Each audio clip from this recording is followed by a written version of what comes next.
All right. Welcome everybody to Chalice and Chains. My name is Sam, and today we're running 5th edition D&D, which is pretty amazing for me right now. So that's cool. But I'm excited because one, I'm not GMing it. I get to play, so that's cool. And two, we get to play test Anthony's module that he's writing. So I'll let him speak a little bit more to that, but this will be part one of who knows how many possible parts. But we're gonna play, the usual crew here, playing a little D&D. So that's exciting, and I'm gonna stop talking now. So Anthony, I'll kick it over to you. All right. Hey, Sam, thanks for letting me run, and everybody else, thanks for playing. So we're playtesting a module tonight. It's called the Heir of Orcus. This is episode 1, title to be determined for that, but it is the first in a trilogy series, and it will be premiering at AetherCon, which is an online convention this November. So the final product will be much more developed than this than we're seeing tonight. Actually, commissioned maps and artwork, but tonight we're kind of trying to see if the overall story makes sense, if it's enjoyable to the players, and if it holds up, specifically to like a 2-hour time limit. So with that being said, it's 8:40 and we're going to jump in and we're going to see where we stop at the end here. So we got all the players together, and I'm going to just read the opening scene here. Horse hooves beat rhythmically against the road that stretches as far westward as the eye can see.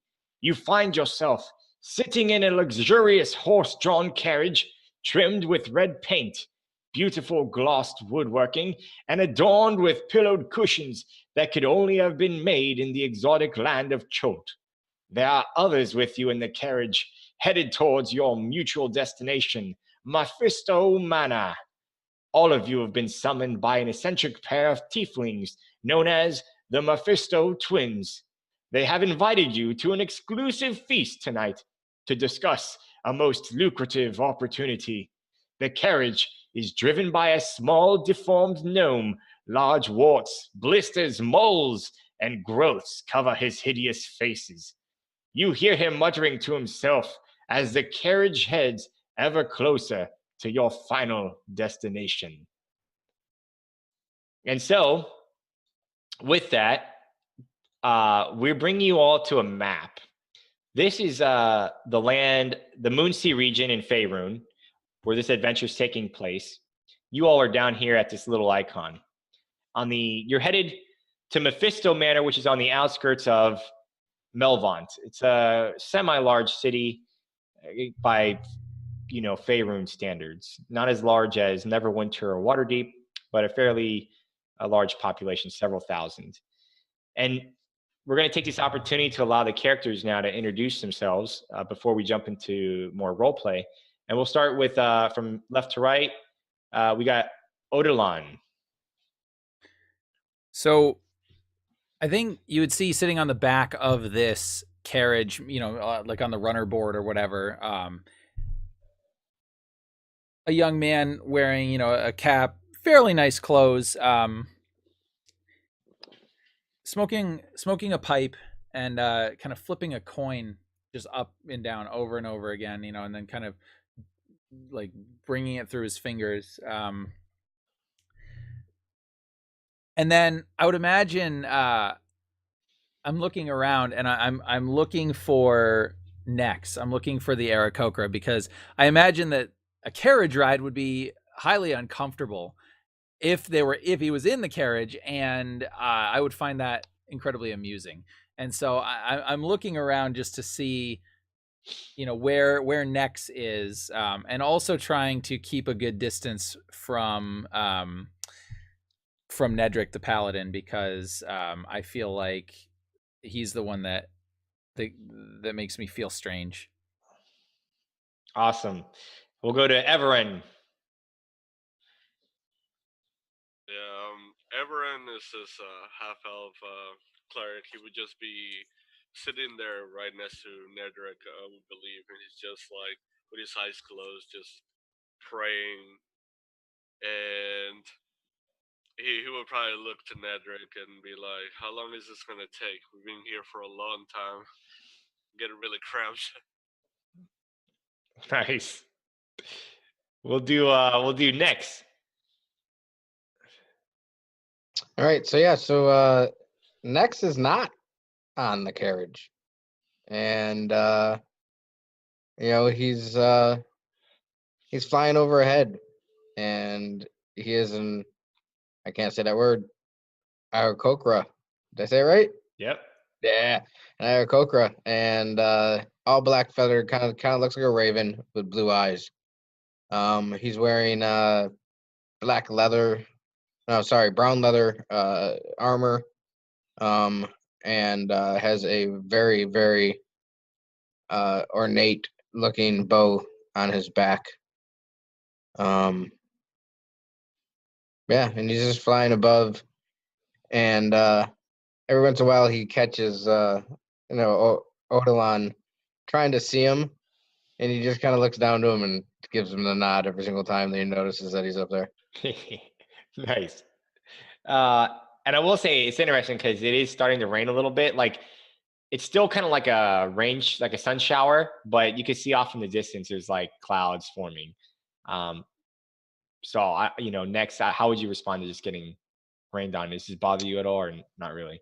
It's an occupational hazard when you fly, and you're that you are in essence a humanoid bird. But as he does see that the dark clouds ahead, he does come down and land onto the carriage up near the front seat. And when he does just again look to Odie, as he calls him, and gives him a wink and goes, "That really bothers you that I can do that, doesn't it, kid?" Nice. Well, we'll jump to RP here in a second, and we'll jump to Iari. So Iari is sitting in the carriage, studying a tome. She is dressed in green robes that are intricately embroidered. She has a cloak over the top, and she's just been very studious and kept to herself most of the journey. And any time that you've tried to interact with her, she's kind of given you a distasteful look, particularly the Aarakocra. I think she'd find him kind of dirty and bothersome. Nice. And then last we got Nedrick. And Nedrick is sitting most of the time with his sword in its sheath between his knees. He's not a very tall person, but he kind of holds himself like somebody who's feels tall. His armor is chainmail. It looks dwarven, so much so that it looks cut for a dwarf, like a little bit shorter than a chainmail shirt would usually be for a human, but not ridiculously small. And underneath that, he seems to have it lined with this cloak that he rarely takes off. He's, for the most part, kept to himself, but he seems sort of fidgety, and he'll occasionally be looking out the window and sort of seemingly having an inner dialogue with himself. And at this point, he would turn over to Everin and just return, "Yeah, I don't want to wait anymore. Seems like we're going to be getting rain too." And he kind of looks off into the distance out the window. So as you guys as you say that, you hear Nex kind of like land on the carriage. And Nex, when you land on the carriage, this little gnome who picked you guys up, who's riding the carriage, he looks like this, okay? He's just like disgusting, hideous, and like the most ugly, deformed gnome you've ever seen in your life. He didn't even look like a gnome, really. And he turns and he looks up at you as he's kind of got the carriage and he says, "You don't keep the carriage dirty. Keep your dirty feathers off."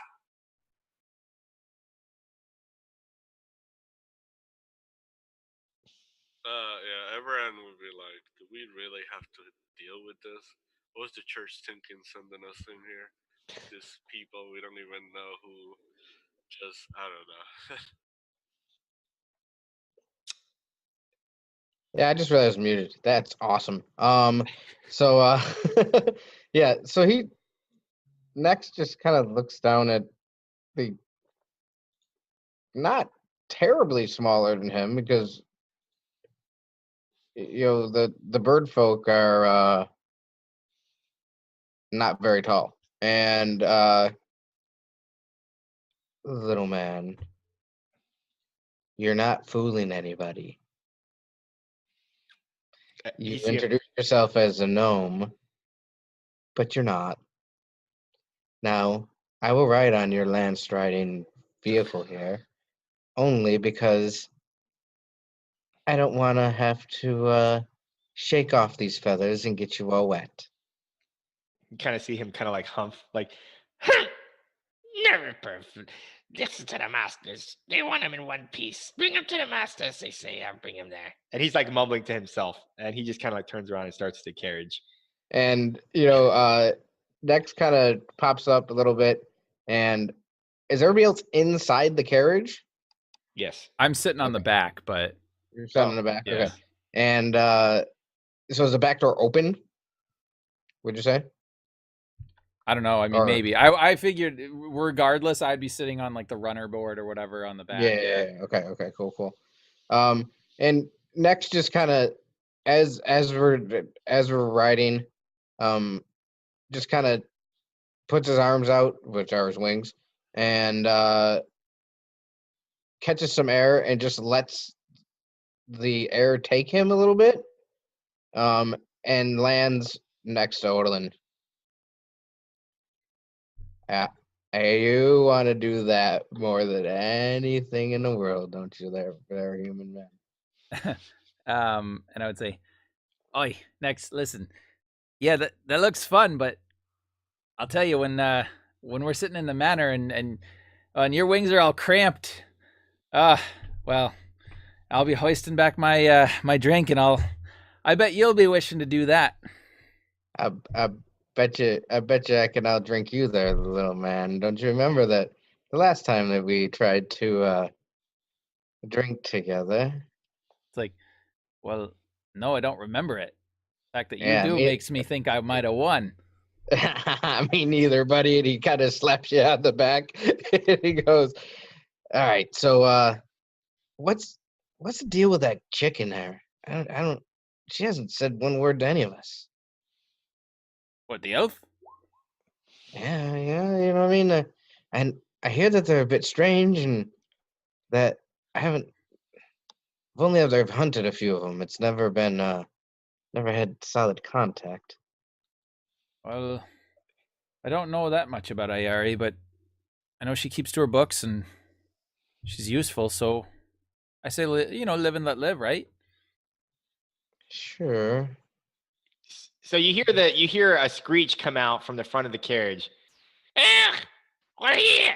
Nothing perfect has arrived! Mephisto Manor, our illustrious guest shall be seated in the manor proper. This way! And then he kind of like, he's cool. There's gates, these large gates to this manor open up. Carriage goes in. And I'm going to read this real quick.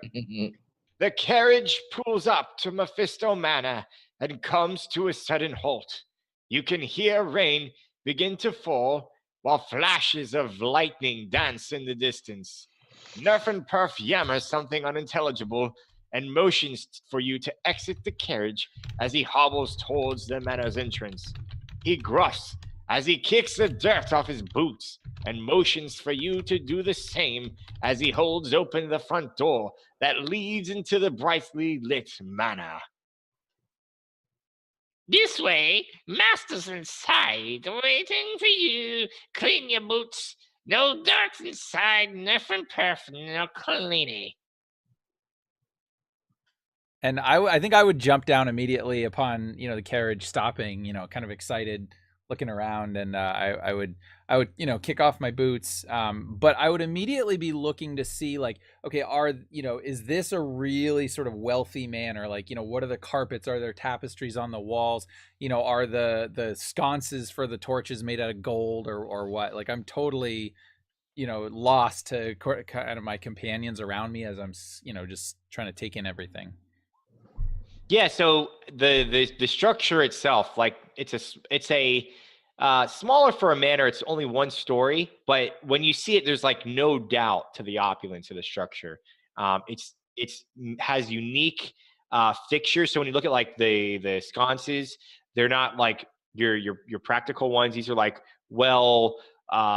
they're smooth. They look like they're made of marble. There's this pair of small gargoyle statues that are like glaring down from the front of the manor onto anyone out there in the courtyard. And the landscaping looks to be well maintained and manicured, which seems like this is a pretty like luxurious location. And it starts to like thunder now as the rain starts to come down a little bit heavier. And Nerf and Perf, he opens the door so you could see in, and it looks like well lit. You're too far away to see unless you actually go in, but it seems to be nice on the outside.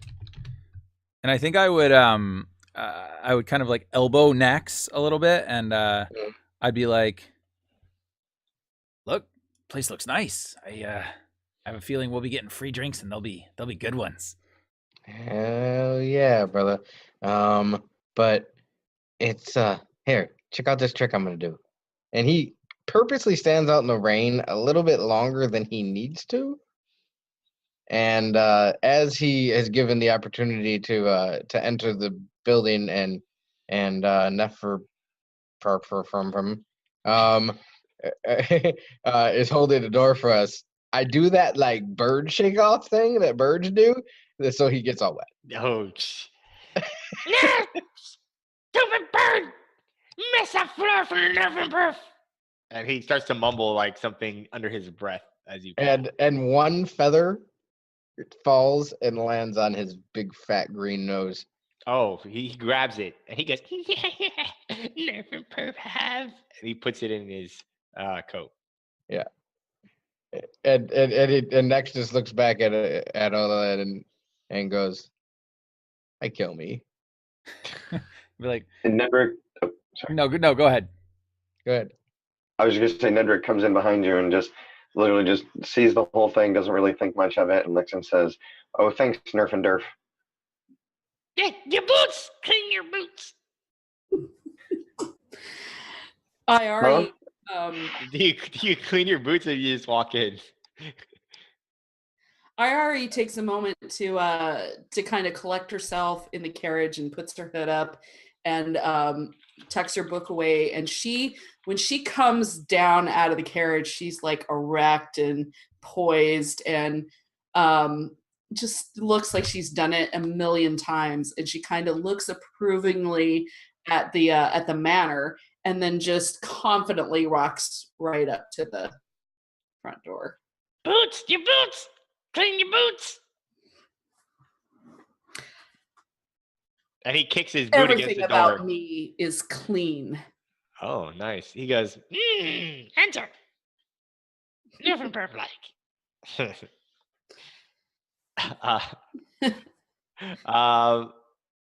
Yeah, so who do we have left outside? We got Odilon and we got Everin, right? Because you got 3 inside. Did Odilon follow me in? Oh, well, yeah. I mean, I would have followed. If Nex actually went in, I would have gone in too, yeah. Okay. Did you clean your boots? Yeah, I took them off. Like, I didn't even bother, like... Nice. Yeah. He has a little like because they were muddy because I feel like being out in the rain and whatever and so yeah, I was just like, whatever, I'm not gonna clean them, I'll just take them off. He bows and says, Manners, well done. And he has a little like, there's a little place for like, please put your shoes here type thing, that you can, it's like made of like, sterling silver, so you could put your shoes there if you like. Yeah, absolutely. Everin, what are you doing?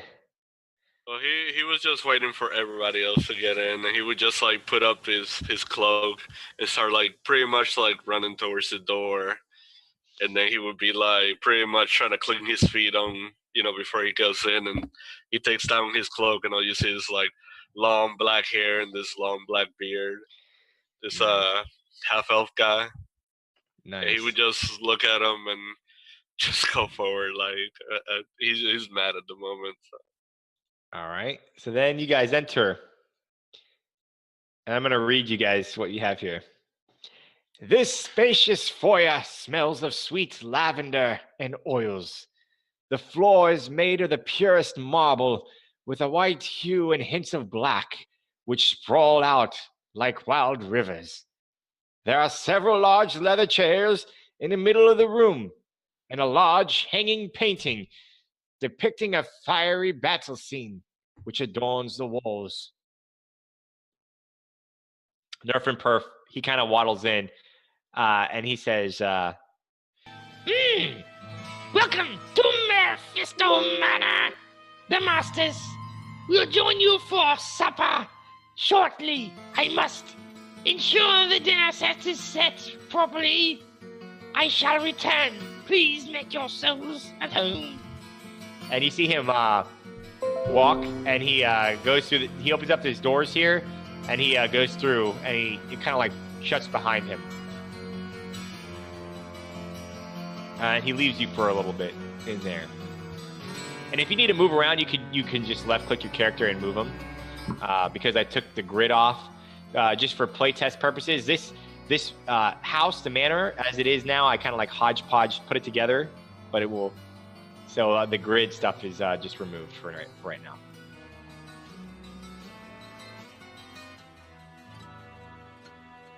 Interesting.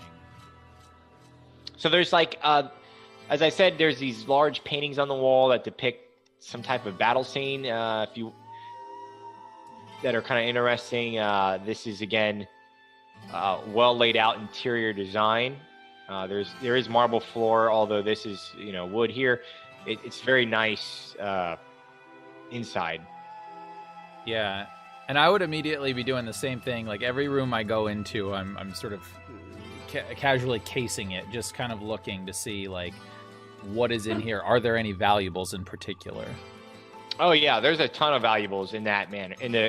That's like a grand foyer. You see a lot of statuettes. The art on the wall seems to be very valuable as well. Like with a rogue background, you can appraise that those paintings are worth several hundred gold. The statuettes are worth 50 to 100 gold each. You got the piano type thing in the middle of the room. You can't put that in your pocket, but that's very like.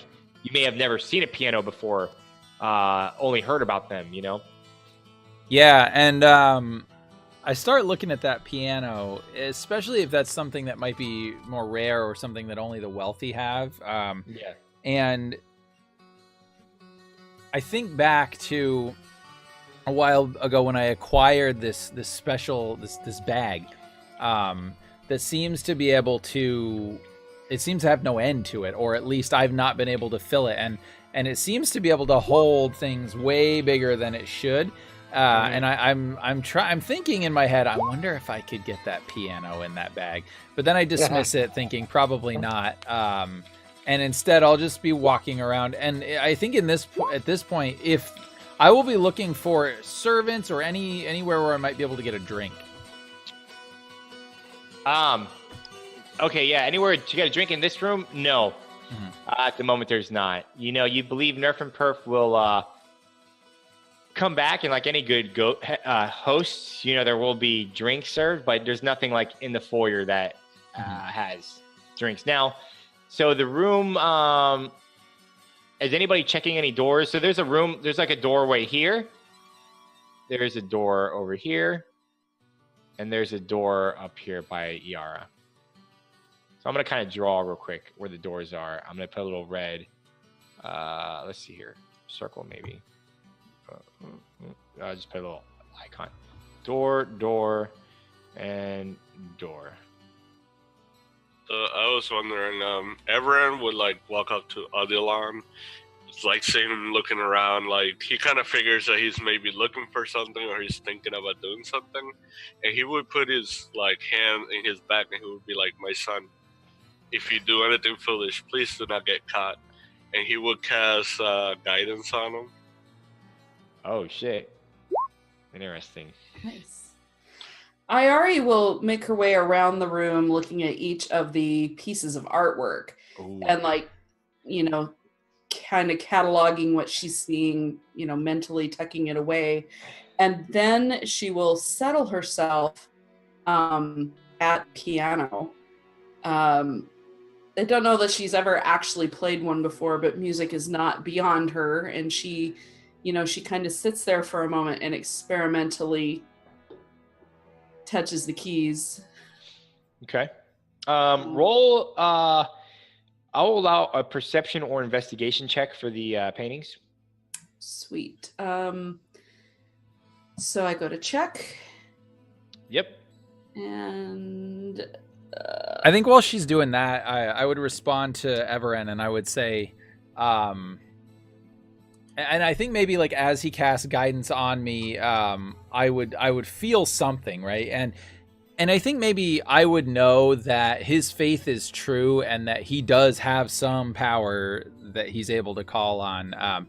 And so, I think I would shudder a little bit, just as this sort of guiding light or whatever kind of goes over me. And then, I would be looking around, and I think that like if there's anything in the room that would be shiny in particular, made of metal or whatever, whether it's actually happening or not, to me, it's shining that much more.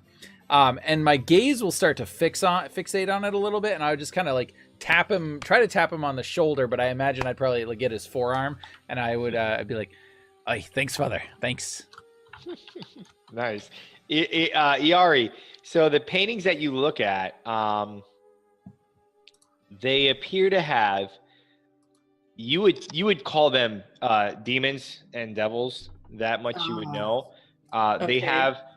They have demons and devils on them, and they're fighting one another. And it's a very grotesque and gruesome like landscape that's shown. It looks like some type of hellscape, and these creatures are fighting one another. Okay. If you want to know anything else, if you kind of think there's any other skills you might have to kind of learn more, I will allow a roll on that. I was wondering about history. Yeah, go ahead. Okay. And I think I would, as she was looking at these paintings, I think I would probably be sort of making my way over towards her as well, because, I'm kind of looking at these as potentially valuable, but knowing the history behind them could be a really good thing. So I would kind of casually like make my way in. Yeah. So, okay, history here. This is okay, good. So you know that what these paintings are depicting is a very ancient conflict, an eternal conflict that exists. You've read about this like in your arcane studies and whatnot as a wizard. And, the myths behind this say that since the beginning of time, the demonic hordes would, if they were not stopped, they would actually consume all like planes of existence. Currently, demons reside in the abyss, and you've heard that the devils, funny enough, are the ones who keep the demons at bay. That the devils in the 9 hells are locked in an eternal conflict with demons, even though they're both evil. But demons are chaotic evil, devils are lawful evil. And Okay. if the devils were to ever fail in holding the demonic horde at bay, all like the heavens, all of the material planes, all the ethereal planes would actually be taken over by demonic hordes and demon lords. Cool. I do have a quick question. Do any of the paintings maybe have like celestial or infernal writing on them, or? There is infernal writings on some of the paintings. Would I be able to read them if I know the language? Yeah. Okay, I would like to do that. It says, kind of something to the effect of all who witness this painting see that if it were not for devils, all would be lost. We are the only salvation in this universe. Yeah, he would like tell everybody in the room, and he would be like, that's really interesting.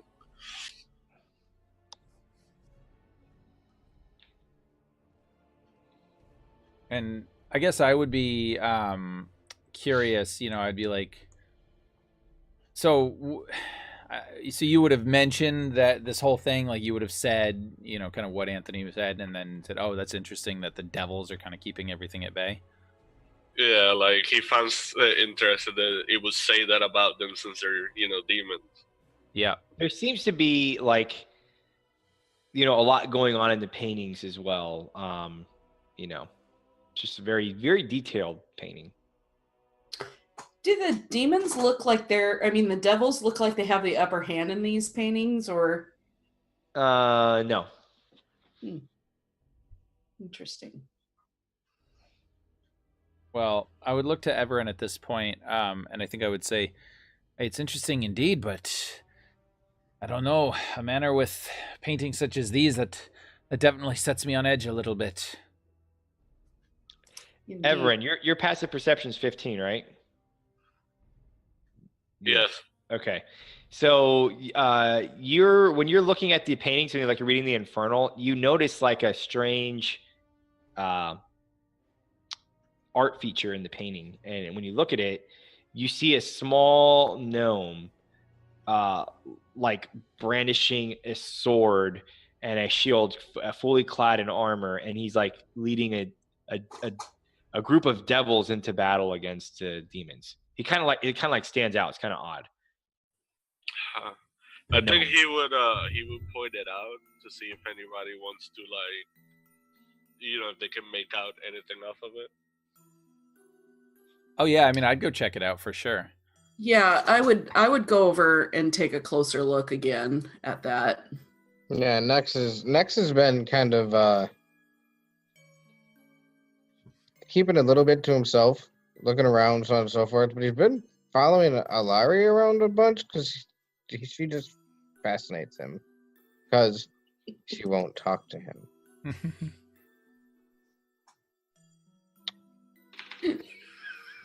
So he just kind of walks over as everybody's looking at the painting and stands uncomfortably close to her and goes, "That's a fair piece of art. Don't you think so?" Yes, it is. And I walk a few steps away from him, around a little closer to Everin. So as you guys are there, you hear the doors to the dining hall. They begin to open up, and you see Nerf and Perf standing there, and he says, Yeah, oh come, guest, we are serving the dinner. This way, have a seat. Your host shall be here shortly. Most excellent, excellent. Oh, good. I'm starving. Yes. and he kind of points you into the dining hall there. There's a large dining hall with a table that's set up, and I'll read what it looks like in a moment. If I just have one quick question. yeah, How high are the ceilings in this building? they're vaulted, so I would say no higher than 15 Okay. at the highest. Yeah. So he kind of starts bounding, but using his wings a little bit to like make him go up a little higher than like the average person can do. And he's all like excited and looking for his buddy Odie. Odie, drinks now. Odie.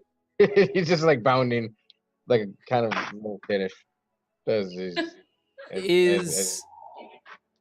Nerf is anybody like, is Nerf and Perf or whatever like actually looking at us, or has he kind of sort of made his way like follow me? He's like standing by the dining hall pointing you guys in that direction. So on the map, like where you're standing, I don't think you can even see him. Okay. Yeah, if you can't see him, he's not looking at you. You know what I mean? I can see him, but like yeah, because what I want to do is I'm sort of fixated on that painting or that whatever it was, and I would take an opportunity if he can't see me to try to remove it from the wall and put it in my bag. I mean, it's huge. It's a huge. Oh, it's really big. It's like, okay, never mind then. If it's like 5 feet. Yeah, if it's enormous. Then no. Yeah. Then rather than doing that, as I'm making my way out, I would look for any kind of small, shiny, valuable object that I could take. Yeah. There's a small little object nearby that you can probably pocket. It's a little, like a little jade plant, but it's made of like jade. You know what I mean? But it's small. It's about like 5 inches. Cool. Jade. Yeah, nice. All right, excellent. Yeah, and I'll put that in, and I would, I would see Nex being ridiculous, just bouncing around. And I don't know like who else might be there, but if nobody's there, I would be saying to myself like, I has no manners. I knew it. I knew he would do this. And then I look up and it's like, what fool has vaulted 15-foot ceilings and invites an Aarakocra in? It's just madness, madness. And then I would say, but drinks cure all madness.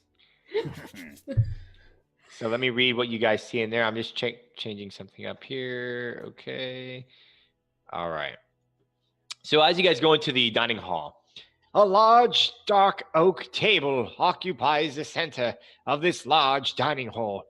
Bright shining silverware is set out on the table in preparation for the feast. The fireplace illuminates the room in a bright orange hue. Above the fireplace hangs a painting of a female fallen angel. She is heavily armored and wields a flaming longsword in one hand and a flaming javelin in the other. Her face is defiant as she looks towards the heaven, but leads an army of devils into battle. And Nerf and Perf looks at Nex, because Nex is not in the room, and he says, This way, Nerf and Perf. Wait to get the masters, but you're seated, please. Sit yourself, bird. And as he now stops bounding, it lands on the ground, kind of 3-point stance, and like winks at Nerf and Perf. He gets again uncomfortably close to him, and he goes, "It's okay, Goblin. It's okay." And he walks in and he takes a seat, if he can, next to Odie. Yeah, go right ahead. There's a middle seat available there, it seems. So Nerf and Perf, kind of walks away. Oh, whoops, I'll move you here. Boop. Nerf and Perf walks away. Door. Bye, Herf and Surf. Let me see here. You see 2 tieflings coming in back into this room with Nerf and Perf. And as they are about to enter, you see Nerf and Perf walks towards the door, stands at attention, and announces, "The most prominent hosts, the Mephisto twins." He bows as a gorgeous, slender, pale-skinned tiefling female enters the room, wearing a black robe and elaborate jewelry on her horns and face. As she glances your way, you see her blood-red eyes wince as she examines the guests. She is followed by a handsome, muscular tiefling male with dark black eyes and a square jaw. He wears a long black robe and trails behind him as he walks into the room. And let me see something here. Give me a second. All right. So you see the Mephisto twins. They come in and they kind of like make their way to their table. And the male speaks up first. He goes, "Well, welcome, friends. Welcome. My name is Mordecai Mephisto. We are so glad that you made it, aren't we, sister?" And you see the female, she opens up and she's kind of like, "Yes, oh yes, we are so excited." And as she walks behind Odilon, like to her seat, she kind of like rubs the back of your neck and she winks at you, and she is, for tiefling standards, most beautiful. So here's what they look like. Oriana, and then Mordecai here, her brother. Oh, that's my favorite tiefling image. Sorry. And no, it's fine.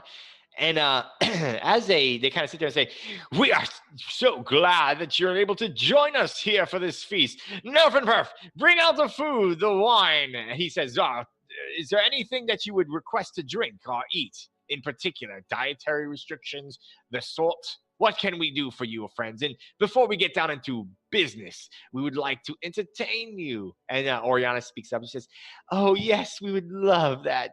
We want to make sure all of our guests are well entertained. Thank you so much for having us. Have you any elven wine by chance? Nerf and perf. And you see Mordecai snap his fingers. Get this wine for our beloved friend here. And you see Nerf and perf kind of like start going to the kitchen. And he says, anything else before he goes? Could I have a strong drink, please? And he would look at everybody to see their looks because, he's a cleric, so... Nedrick turns, shakes his head, and looks at them and says, yes, my religion actually restricts me to ale and salted meats. Yes. Ale. Lots of ale. Me and this guy, ale. Yeah, you would have heard a snort from me as Nedrick says, restricted to ale and meats. But I would say, yes, ale indeed. And you best bring, seeds and nuts and stuff for my friend. I mean, kind of, and I point to his beak and his, his wings, and I know that'll probably piss him off. But yeah. And he just next looks over to you and goes, yeah, and this one here, he likes to eat. Yeah. And then he realizes that he was going to say something awful in front of the host here, and then he thinks better of it. So you see Nerf and perf. He steps into the kitchen there, disappears behind the doors. And he comes out, he comes back out, and he has like this big tray. He hands, Everin, he hands you this dark liquor. It smells very potent. He hands you that. Yari, he hands you a nice glass of elven wine. It smells very fine. Niedric, he hands you some ale and some, he starts bringing out food, putting food there. He meets you dietary restrictions. He gets to next. Next, he actually puts those little Cornish hens? He puts like a Cornish hen in front of you. Then he goes to Odalin, and he hands you, your food there. And Oriana, she kind of leans over and she says, Nedrick, is it, what religion is this that would be so strict to, make you not enjoy the pleasures that our food and our most delicate offerings could give you? Well, I follow the religion of the ancient Hall of Fallen Dwarves. We are an ancestral philosophy. And you would hear that coming from me, as anytime he mentions the dwarves, I start giggling. And he says, she says, I hope, and she kind of see her like bite her lip. She says, I hope that doesn't prevent pleasures of the flesh from being indulged from time to time. And he's kind of like has like a piece of like salted beef, and he's like pulling it to like rip it, and it kind of snaps, and he's like, never thought about it with anyone that didn't have a beard. And then yeah, okay, go ahead. Oh, I would have like my fork in my hand at this point, and I would immediately look over to Nex, and at his plate, and I would stab the bird that's on his plate and put it on mine, and I would say, I'm sorry, my friend, I know tieflings, they do not understand your customs. I'm sorry. But then I would look over and I would kind of lean into him a little bit, and I'd be like, this guy, and I'd be like pointing back here, this guy's been a riot since we've started with him. He thinks he's a dwarf. Absolutely, Odie. But I do eat the same thing you eat, and I take the one leg off the head and start eating it. And we're like, isn't that considered cannibalism? Yeah, well, this is not real life. He's lived away from the village in which he was raised for quite a long time, and has taken a taste to many of the things that the common people eat. Oriana, she leans over she kind of like, as she's like getting up from the table, kind of like leaning over, and she grabs like she puts her hand on Odolin's like palm for a moment, like caresses it, and she just says, Everin, do say, what brings a man of your stature here? Besides our invitation, you seem very apt and capable of doing wonderful things. He would probably look at her and laugh a little, and he's like, "Well, my goddess likes for her disciples to spread the beauty and passion of her love." Perhaps you can show me the passion of her love later. He She's would like, probably Is she go, still like, caressing my perhaps. hand at this point while she's saying all this? Okay. Yeah, she is. Yeah. She is. Iari is just like very primly, like cutting her chicken or her game hen, off, and taking these tiny little super ladylike bites as she just kind of looks around like this is certainly not her idea of appropriate dinner conversation. You can see Mordecai kind of catches that, and he says, Iari, yes, it was such an honor to have someone of your intellect here. My sister likes to babble about at times to time, but I seek to know more about the arcane arts and knowledge. What academy have you been to? Please indulge me. I love to hear of magical mysteries and what our guests have learned. Oh, well, thank you so much. It's very kind of you to say and to inquire. I actually have been apprenticed to the wizard Heir Dresdendian. Oh, yes! I have heard of this magical man. He is renowned. I cannot believe I have his apprentice here in our home. It is beyond belief. You are a celebrity. Your intellect must be so powerful. Your search for arcane knowledge must be so vast. He keeps me quite busy researching. We have been researching the most ancient of magics, and indeed we hope to find some more as we are out on this excursion. Yes, Yes. Quite fascinating. Yes, as you speak of incursions, the meal's been going on for some time. You guys are drinking. He says, well, you might want to know, besides our great company, why my sister and I have brought you here. And you see this, Oriana, she kind of winces. She says, well, I'm just glad to have them here at all. And she kind of winks again at Odolin, who's next to her. Mordecai, he says, yes, and anyway, as I was saying, we believe that we have unearthed the location of a lost temple dedicated to Orcus, the demon lord, the prince of undeath, the undying, deep within the Bloodmuck swamp, some only several miles from here, a day's journey, no more.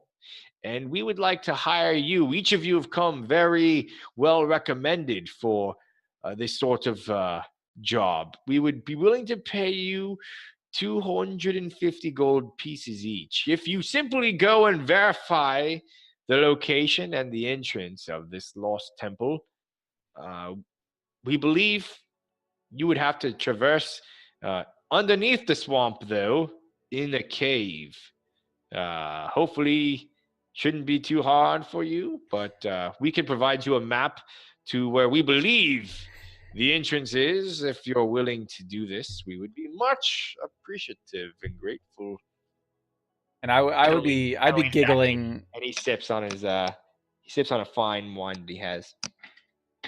When he said go underground into a cave, I would certainly start giggling. And I think that, but it would be tinged with this like tension because, and I don't know, I mean, Nex probably would be able to tell. I don't know if anyone else would, but I'm pretty uncomfortable with Oriana sort of groping me here. And but I would say, I would look up to Mordecai and I would be like, well, delving into the deep places under the earth, that's not a problem for me, but I mean, my friend here might be an issue.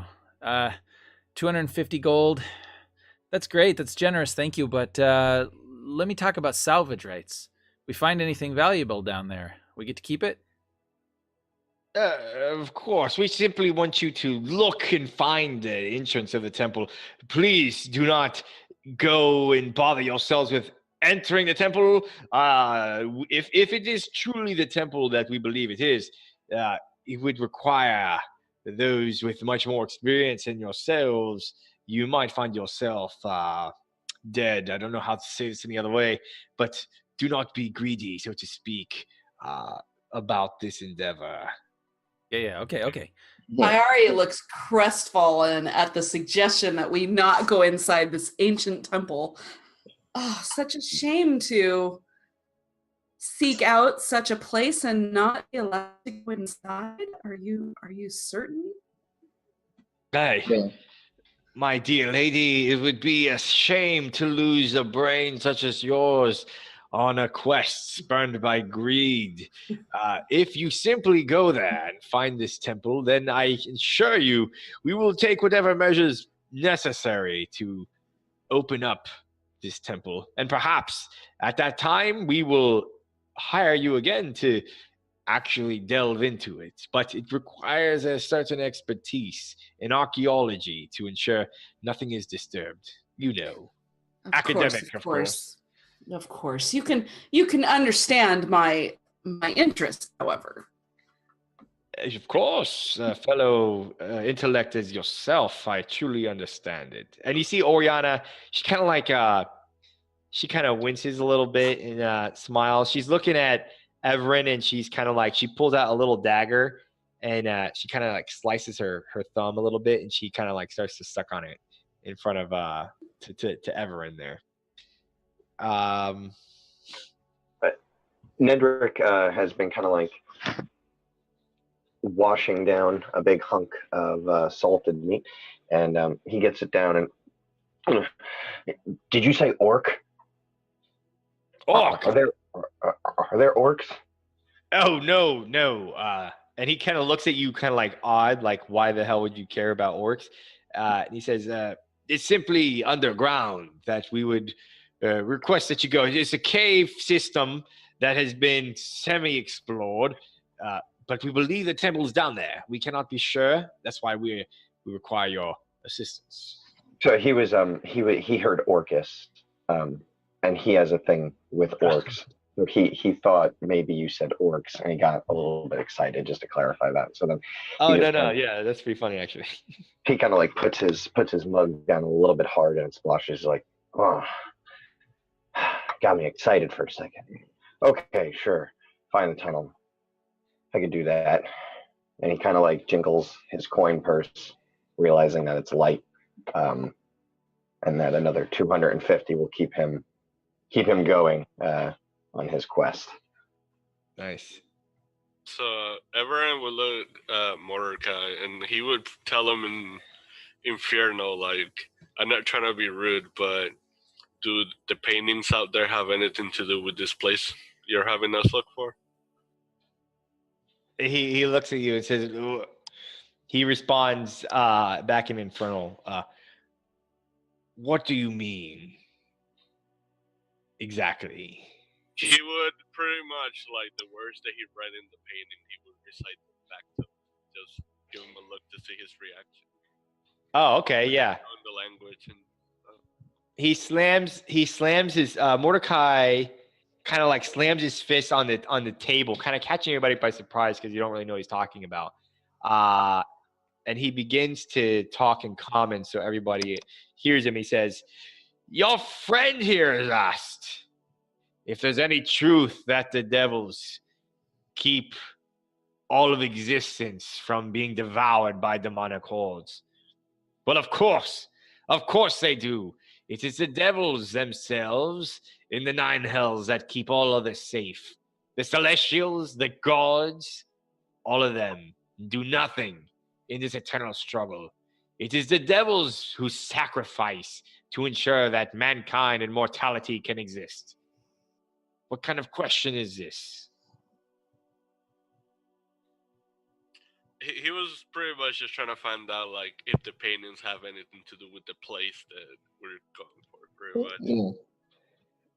And I mean, you would know as a religious man, if this is a temple to Orcus, then Orcus is a demon lord. And you know that, I think common knowledge, because this is such a big, Orcus is such a big presence in Faerun, that Orcus is like the demon lord of undeath. So he has a lot of power over undead creatures and things like that. And with that, he would like grab his hand where he pounded like the thing, and he would be like, "Sorry, my friend, I did not mean to offend you." And he points to the painting on the wall of the fallen angel, and he says, "It is Zerial, our archduchess, the archdevil of Avernus, who keeps us safe at night." And the painting he points to is above the fireplace. I think at that point, as he kind of says that, I would look up at him and I would say, "Well, I'm glad to hear that that your Duchess keeps you safe at night, but gear tends to keep me safe at night, at least on the road. And well, I'm a little short on coin now. If we're going to be undertaking this job, perhaps you could front us the first half up front, for the danger, and so that we can be equipped in the manner that we would need to be successful." Okay. He looks at you, he winces, and you see Oriana. She kind of says, I would need someone to keep me safe at night too. And hopefully you would be around to provide this. And I'll allow a persuasion check here. Now, let me put it this way. You can make a charisma check. Mm-hmm. Use a skill that you think is associated. It could be persuasion. I think it's persuasion because you're not intimidating them. Yeah. Right? You're trying to persuade them. So roll it, but roll it with disadvantage. Okay. Yeah, I don't think I have anything that's gonna help me in this case, so that's fine. Persuasion. And Mordecai, he kind of he says, "No, friend. I'm afraid not. We cannot afford this. This is 250 gold pieces for the whole lot of you. That's what, roughly?" And he divides by 5, and he says, 50 gold pieces each. That's several months' labor. That's years' labor for a commoner. We are providing you well enough money as it is. So one quick meta question: would my Jose brought up a good point? I would technically have the guidance, which I think allows me to roll a d4. Would that apply in this case? Yeah, it would. Okay. Roll the d4 on one ability check, but it's only one ability. Yeah. The thing is, okay, let me put it this way. Because it's, roll d4. Roll d4. We're going to add that. 2. Okay, yeah, no, doesn't change it. That's fine. And so I think, as he says that, I would look up and be like, we talk of commoners. We're not commoners. You hire us because we get the job done, but, We'll see about that. You must just, it is simple enough as it is. Go into a cave, see where the entrance is. Simple as that. Yeah, caves. Wonderful. So you said 250 gold apiece, right? No, 250 gold for the lot of you. Well, there's a lot of me. The lot of you, the whole group, everyone. 250 gold. You split it as you will. Perhaps you give this, more to one person, less to the other. I don't care. I'm giving you 250 gold. You decide what you do with it.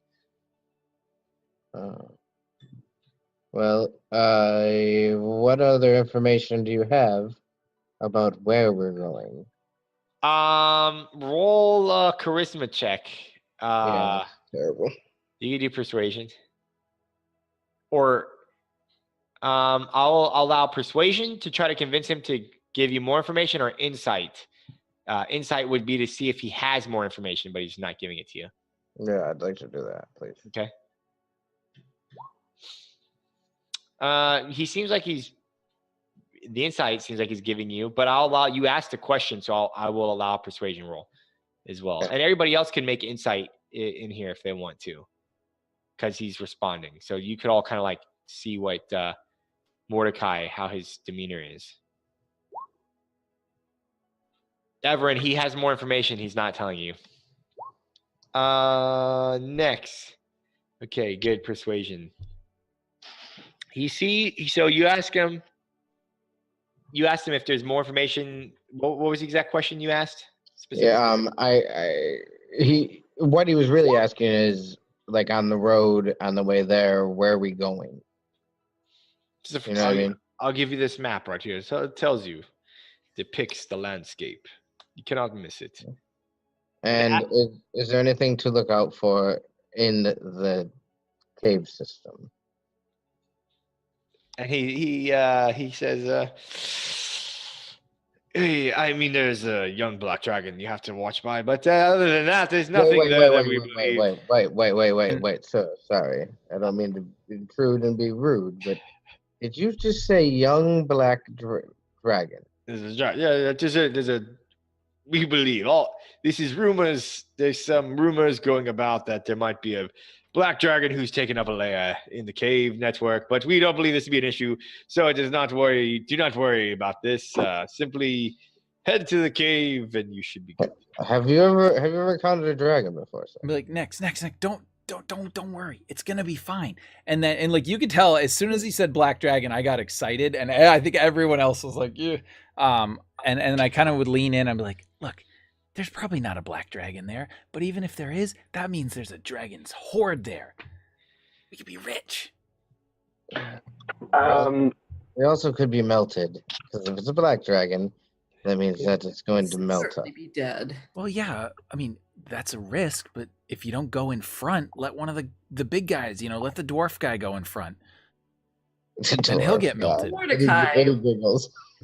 You see, Oriana walks over and she like kind of puts her hands on Odelin's like shoulders and she whispers and she says, yes, the dragon my brother did not mention. It does have a very large treasure hoard waiting there. Those are the rumors. And she kind of like rubs her hand on your chest and she says, it would be so good of you to go there, wouldn't it? All right. If you don't mind, Anthony, I'm going to, just for my own purposes to see how I'm going to react, do you mind if I make a wisdom save? Yeah. Oh, jeez, yeah. So, I think at this point, I'm like... sorry. Yeah, Next I mean... Next over you and goes, yeah. Dude, he wants to be... And I'm trying to like... I'm like... and I'm like, yes, I imagine he does have quite a prodigious treasure hoard. But so while you're smacking at her hand, I'm gonna have you make another wisdom save. Yeah, I was smacking at Nex's hand to be like, but yeah, I can make a wisdom save. And well, we'll see. Let's okay. 12. Everyone would look at Mordecai, especially noticing that he's been holding information, and now finding out that there's a black dragon, and he would be like, "I'm a cleric, not a fool. Any information you can give us that will help us out would be good. Like pretty much like you want us to do this for you. You're paying us shit. But the least you can do is give us better information." Okay, hold on a second. And Nedrick is kind of simultaneously, he's like counting on his fingers. He's like 1, 2, 3, 4, 5. And he goes, leans forward, kind of serious. By my calculations, that means you want us to possibly face off against the Black Dragon for 50 gold pieces each? He goes, yes. listen, if there is truly a black dragon down there, I'm sure people of your stature can deal with this problem, although I would not recommend it. But a black dragon would surely have a large treasure hoard down there, massive amount of golds, thousands, who knows, rubies, whatever. That, if you want to have that, that's your business. I am not here to worry about who gets the dragon's money. I simply need you to see the temple entrance, spot it, and be able to annotate it on a map, and then come back here. Flee if you have to from a dragon. Do not engage a dragon for all I care, but just simply see the entrance and come back here. And if you want to are you trying to get more money out of him, Rory? Yeah, I guess. I mean, because he basically is thinking to himself, I fight goblins and orcs generally. There's a dragon that's a little outside my wheelhouse. I'm gonna want the pot sweetened for that. Okay, roll a charisma check, so persuasion. And I think as he's doing that, I would kind of, maybe peel my eyes away from Oriana as she was mentioning this. He's got a big hoard, and I would say, Nedrick, listen, you don't have to worry. We don't have to fight a dragon. We're not going to fight a dragon. We're just going to take a peek. And listen, I got a way of getting into small places. I can sneak around. If there's something there Oriana that's worth says, it. Oh, yes, please do say. These small spaces. Well, Nex just looks up at her and goes, "You're one horny chick." Yeah, Mordecai slams his mug down and says, enough, fine. I will add 250 gold to the pot for your services. We'll double the payment. If you're so concerned about this dragon. Yep.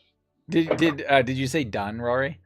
Yeah, when he finds out it's going to be 100 gold pieces, he's like, good, done. Okay. I think at the exact same time, I would say the same thing. From two sides of the table. Yeah. Wonder why you think the dragon isn't a problem. Is there something that you need to tell us about this particular dragon? As you know, my lady, black dragons are very selfish, greedy creatures. They are conniving. They are the most evil of all the dragons. They wish to keep their lairs secret and their hoards of gold safeguarded. If you go into this cave network, the cave network we believe the temple is in, it will not take you directly to this dragon's lair. It will bypass it. Now, others might be greedy in an attempt to steal from the treasure's hoard, and then the dragon will be their problem. But if you restrain yourselves, you can bypass this with no issue. Yeah, I'd be like, all right, see, we don't even need to deal with a dragon. It's not a big deal.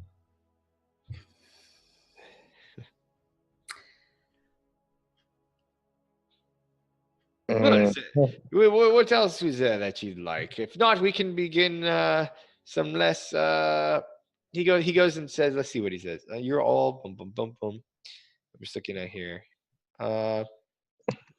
Yeah, so he's like, is there anything else? If not, I'd really enjoy a game of dragon chess. And he points to a dragon chess set against, he says, against you, Madam Iari. You'd be the most competent here, and I'd love to have a round or two against you. That would be most delightful. Excellent. Do come here. How about the wager? We can wager some coin.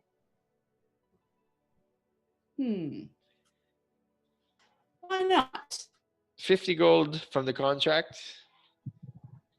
My gold. If you lose, I subtract 50 gold from the overall contract. If you win, I shall add 50 more. Do it. You're on. Very well. Have a seat, my lady. And he kind of like whips his cape, has like this long robe. He whips it. He has these nice chair over here. He sits down on the dragon chess table chair. He says, have a seat, my lady, in front, and I shall let you have the first move.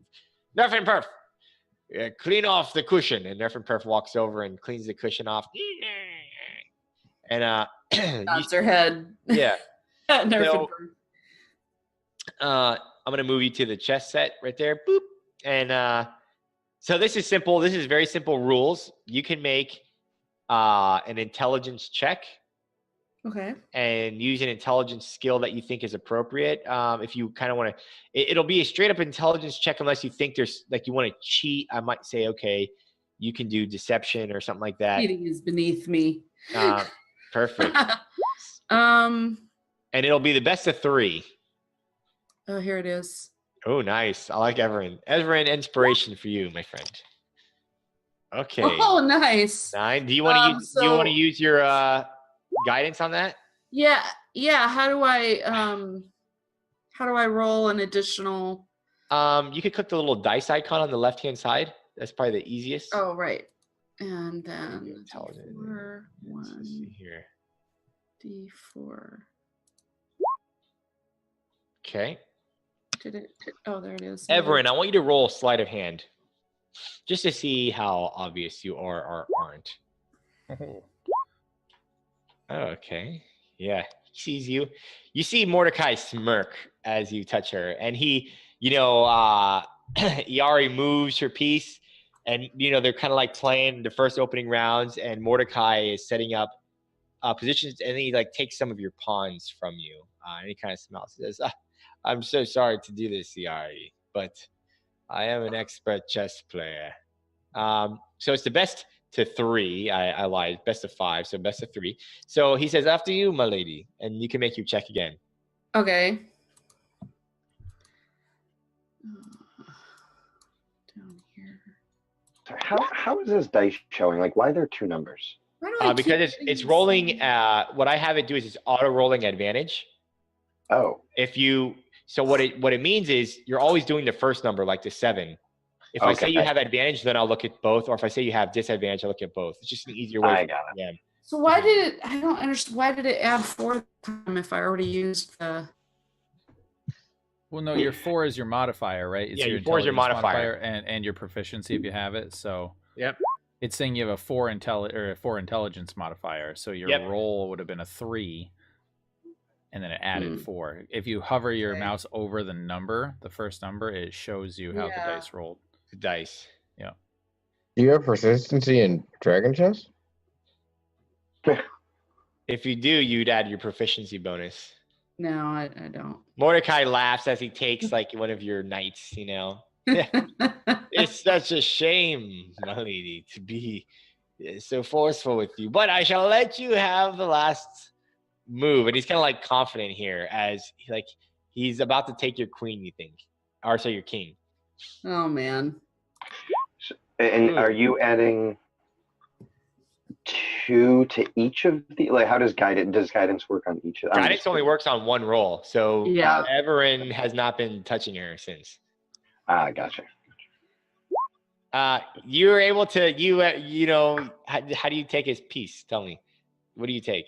Take something from him. Let's see. Well, I don't know much about chess, so You just, I'm just allowing you to role play here. I think so. Yeah, I take his piece Mhm. and I look at him defiantly. Hmm. Seems 2 can play this game. Says that's cute. That's very cute. And he says, but I hope you can beat this move. And he's gonna make his move now first. You can go. He says, he's looking at the board. It's your turn now. So it's 2-1 right now. Man. Oh, and he grabs it, says, check Matted. and mate. And he takes a piece. He says, well, then, what did we say? 500 gold. So 450 gold is the deal, gentlemen. You can thank your friend Iari here for this wonderful game of Dragon Chess, which I've so enjoyed. But if that is it for the night, you please feel welcome to use our library. Or simply go to your quarters. Your quarters are down the hall to the left near our master bedroom. You might hear Oriana. Do not worry about that. But anything else before we go? I think as he says that, I would be like, yes. I think I will retire to quarters. Thank you. Thank you. And Oriana, she says, Odilon, how about you come to my quarters instead? I'd be like, And she's looks like she's not really giving you a choice in the Yeah. matter. I'd be like, of course, my lady, of course, but perhaps first we could enjoy more refreshment.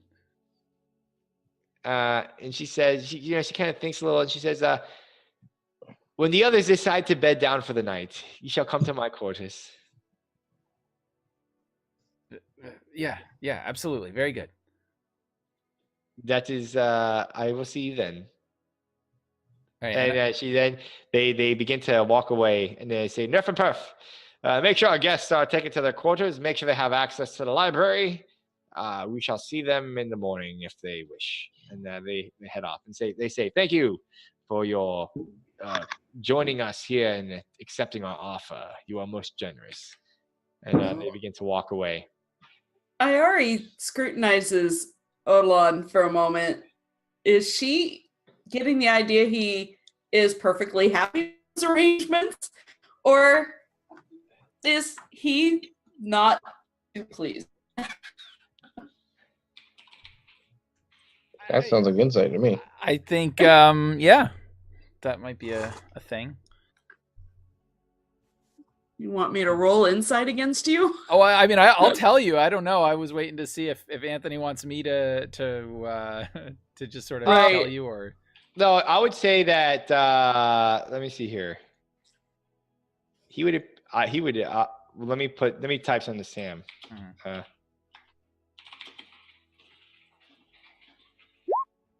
Okay, insight check if you like. For me? Yeah, if you want to see if he's happy or not. Okay.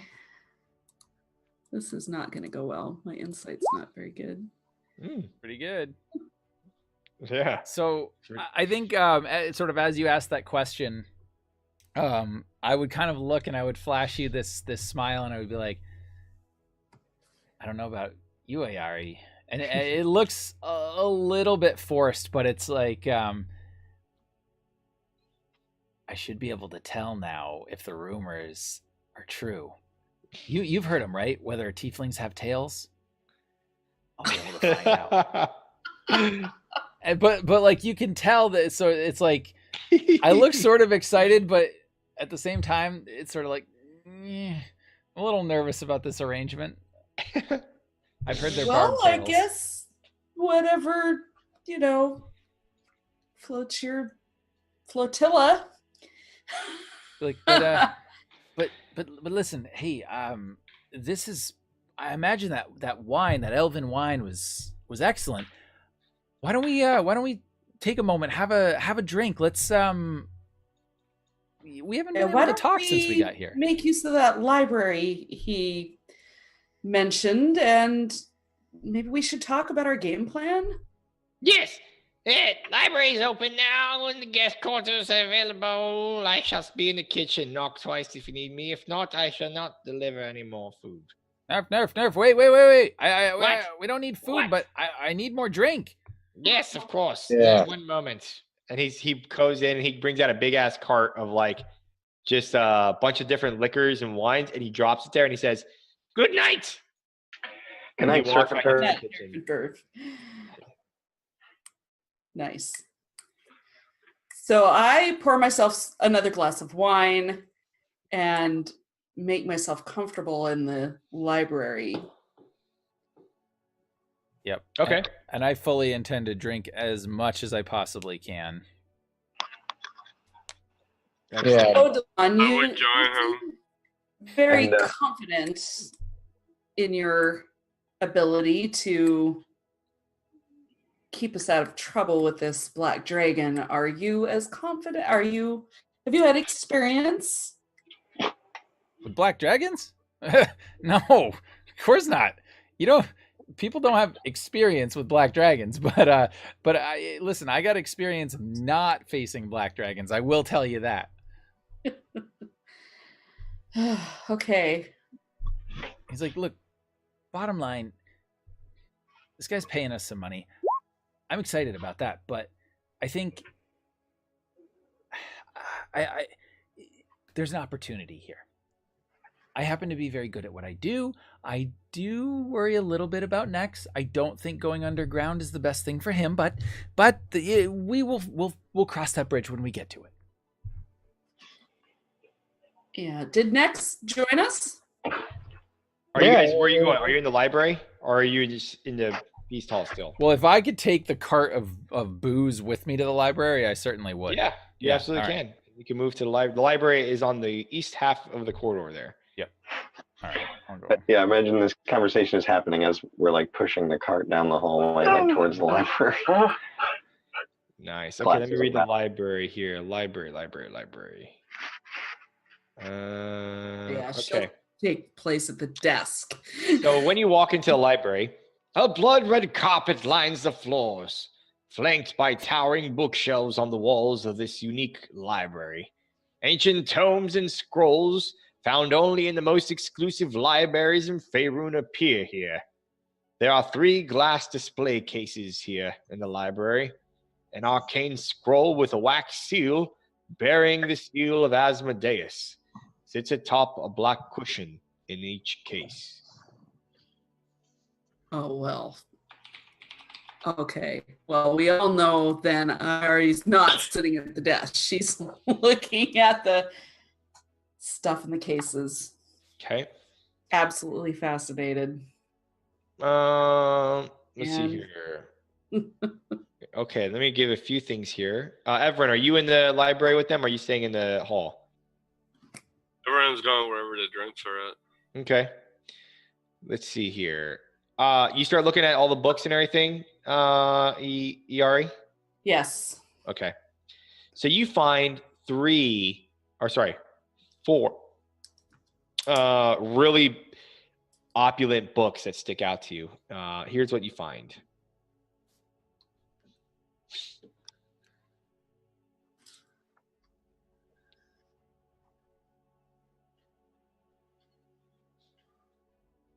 Ooh. To the Abyss and Back. I've heard of this tome.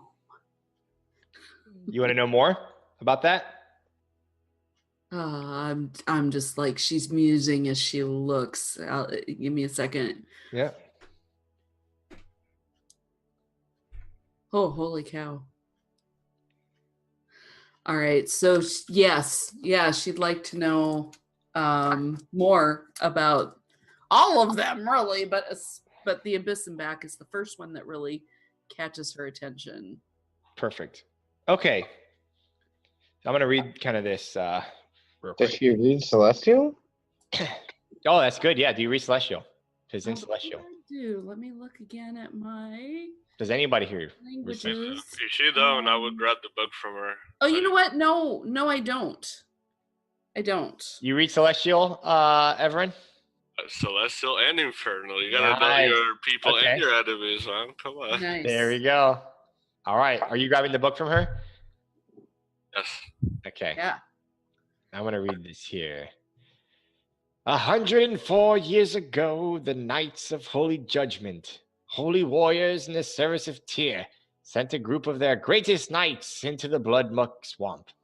Sir Vindictus led the knights on their quest to destroy a temple dedicated to the demon lord Orcus.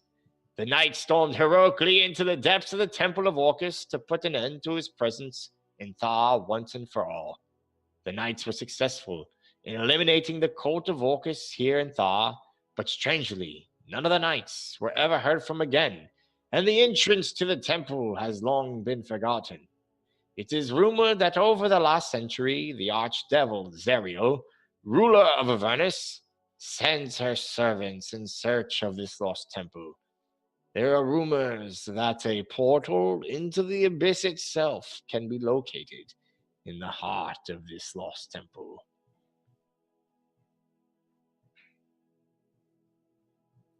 I imagine that what you said he would be reading to them. So Okay. Well. Yeah, I don't think I trust the people sending us to find.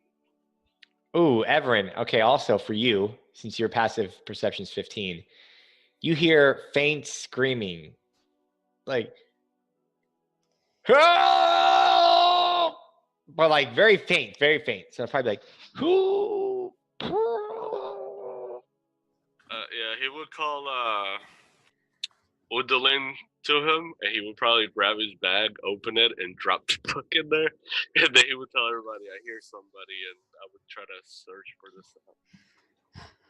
Okay. Uh, All right. I think as he does that, I would be like, no, get.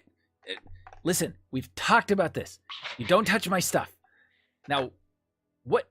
Why did you put this book in my bag? We can't steal from them. And this is very out of character for Odalon to say that. He would probably look back at you, and he would be like, "You probably done worse. Come on." Yeah, but look, and I'm sitting at the table, and I point down to the the like thing or whatever, and I'd be like, what?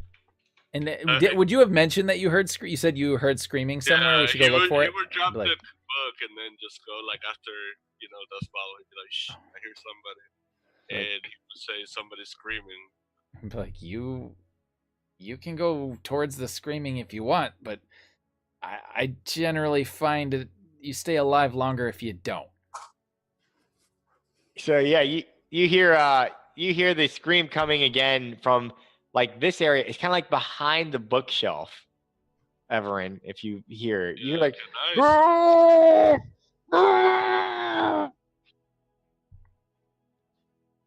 Are you gonna search?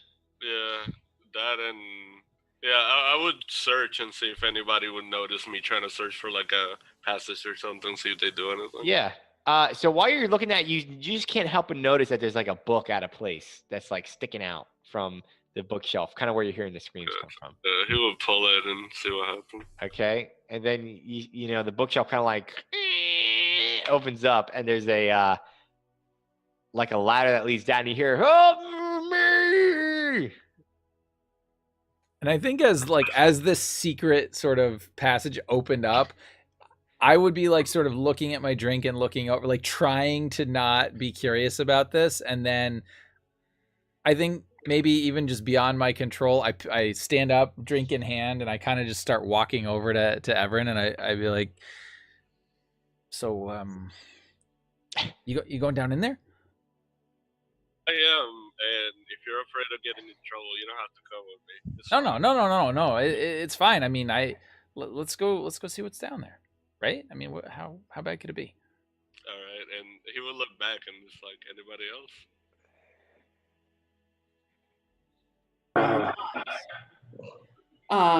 Yeah, So next Iari's curious and falls in line behind you. Okay. So everybody's going in, it seems. Yep. No, Nex is not going in. Okay. Is it still raining? Yeah, it's still thundering outside. Still thundering outside? And Yeah, so, he is not afraid of water, right, by any means. So he's actually going to go and leave the residence and kind of do some scouting around the area. oh, okay, perfect.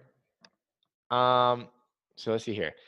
Lights from hundreds of candles cause shadows to dance about the cellar with glee. This is, by the way, for the people down in the cellar.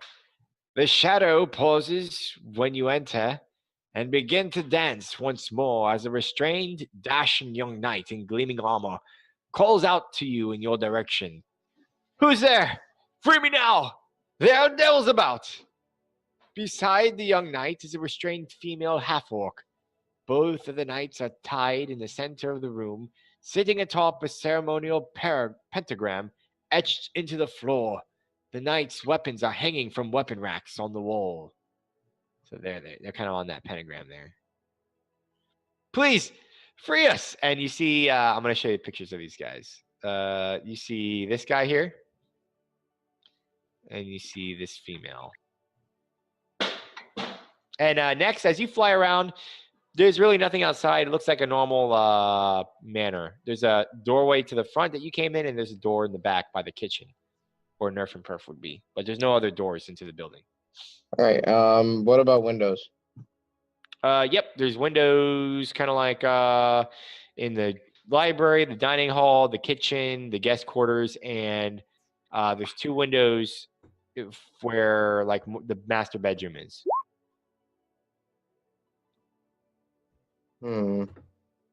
Yeah, he definitely kind of does some looking around and looks into the master bedroom some. I'd like to roll stealth to be able to do this very Sure. stealth. Roll stuff.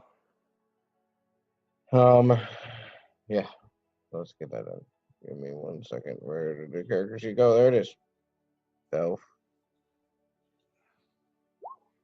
16. Okay. Let's see here.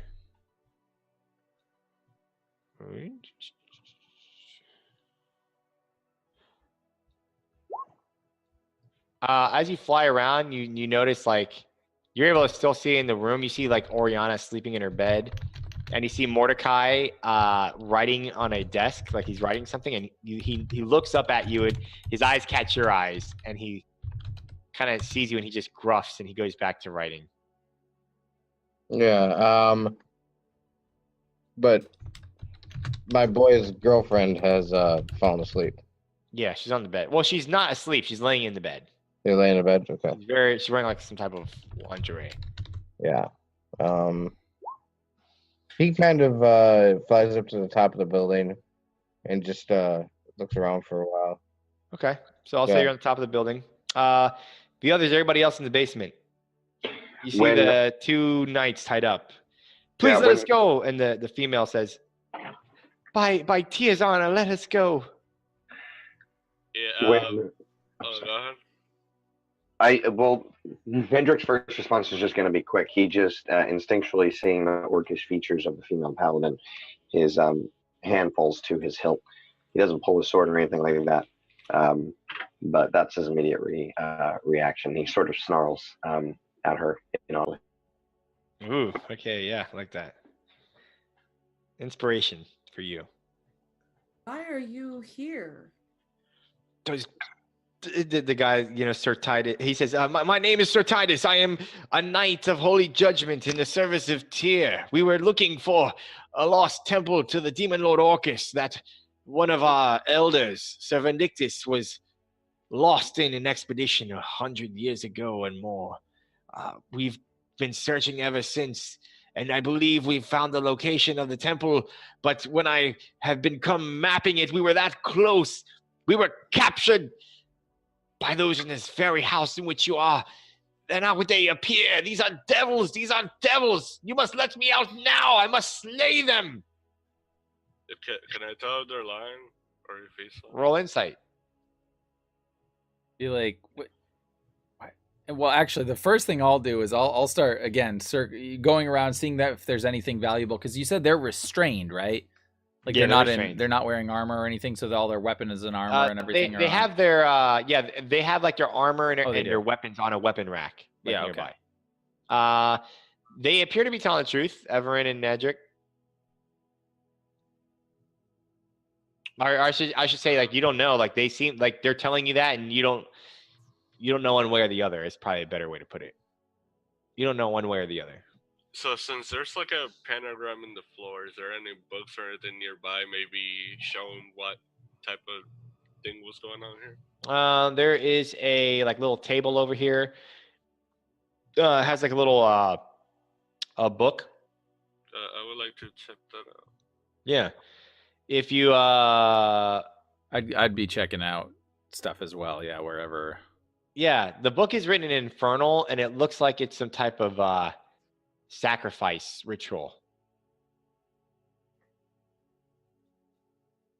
Nedrick wants to get a little bit closer to sorry, what's her name? The female paladin.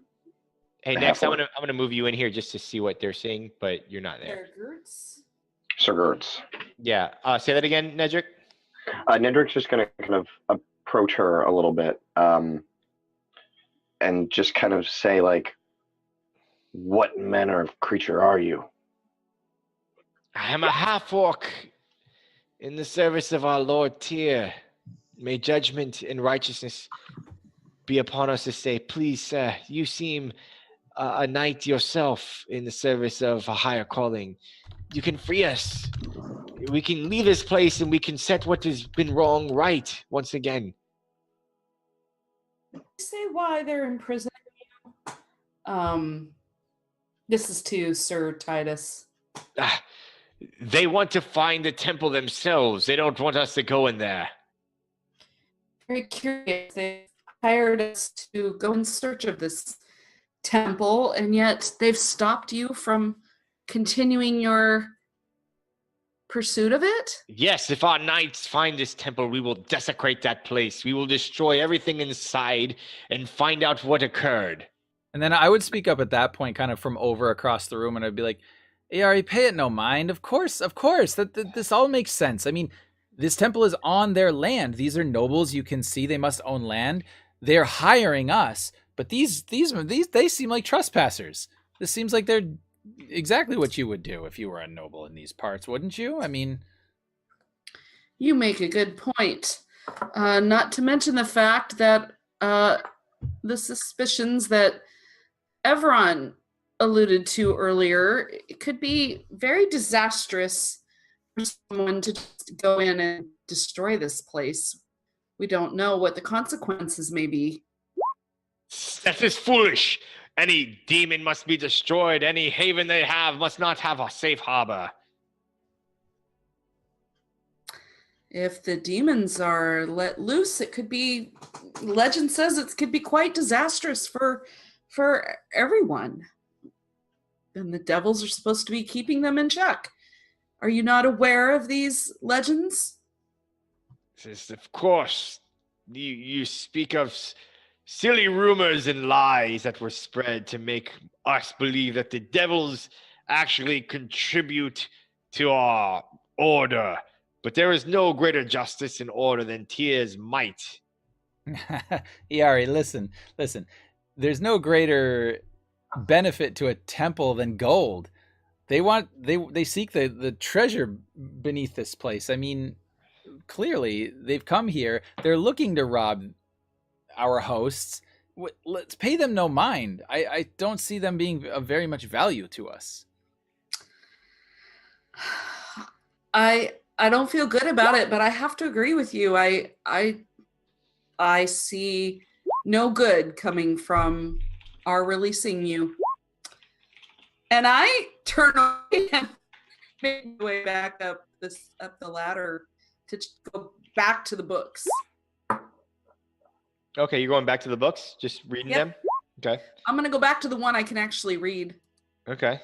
Everin, yeah, you would have heard of the Knights of Holy Judgment, even with the 11, because it's a pretty easy check for you. You know that they are, they worship the Lord of Justice named Tyr, and some might think they are like, think of like Judge Dredd, right? Like black and white, like there's good and there's evil and there is no distinction between the two. Like that is what this order represents. Like they are the Judge Dredd of Faerun. Like there is good and anything else, it must be destroyed.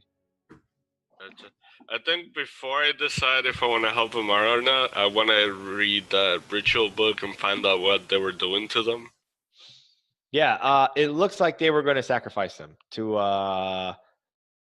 probably Zariel, the Archduchess of Avernus.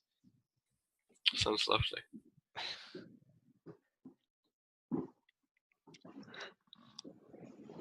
And was there anything else in here with like sacrificial, like is there something that would like collect blood, like a some sort of bowl or cup or yeah, like a golden dagger or whatever? There's like a black dagger. Yeah. Okay. Kind of jagged, made of like stone, like some onyx maybe, and then a bowl, like a ceremonial bowl. Okay. And I would look to Everin as he's reading the book, and I would see these things, and I would be like, so it looks like they're prepped for sacrifice, yes? Looks like it. Be like, listen, I can tell you're feeling uncomfortable about this, and you seem to like putting books in my bag, so why don't we just put that book in here along with the dagger, this bowl, this cup, whatever. That way they can't sacrifice them. we maybe get something out of it and we can get out of here. He would look at him back, and it's like, I mean, it makes sense. And the thing is, we don't really know them, and if we let them go, the people, God knows what they're gonna do to us. But at the same time, I just don't feel right, like leaving people in a sacrificial thing. I mean, they're gonna kill regardless. But I think he would They're look gonna at kill us. Yes, they're gonna kill us. And you see, Sir Titus is kind of like getting angry. I would be like, as is customary for thieves and trespassers, yes. I think everyone would just go like, okay, how about we put this up to a vote? Like, who thinks we should let him go? Who thinks we should leave them here? Well, I think it's at this point it's just you, me, and Nederick, right, that are still in the room. Yeah. Nedrick kind of looks down at them and looks back at you and takes his hand off of his hilt completely and just takes a step away from her back towards the stairs. He says, in this case, I have no great love for the power of Tyr. Kind of makes a smirky look. It says, which holds nothing to the power of the golden-haired Thane. But I wish them no ill will. That said, we must always fight the greater evil. And I think that they would just get in the way when it comes to the danger of the demons. With him saying that, he would turn around and he would tell Adelan, if we untie them and throw their equipment to a corner, can you lock the door so that way No, they can't get out? No, we can't do that. Listen. These, and I kind of motion we are guests here. We cannot do this. This will not end well for us. If you want to go into this temple for whatever reasons you have, we cannot do this. No, they are thieves. They are trespassers. And listen, if I know anything, if you get caught, this is what happens. No, we don't let them out.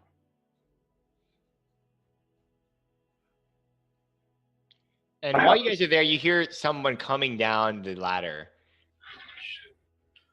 And you see Mordecai and Oriana just like jump down in there and say, Mordecai says, friend, it's most unfortunate you came across these two here. And Oriana says, oh yes, this is unfortunate for those two. They're liars and vagabonds, and they do not see the greater good that we seek to do here. They try to stifle our work. We apologize, and we wish you no ill will. Your quarters are ready, and you may sleep the night, and we shall take care of this pesky problem. And wish you well in your mission in the morning. And I would immediately say, so we can retire to our quarters and sleep through the night? Yes, of course. Excellent. Nedrick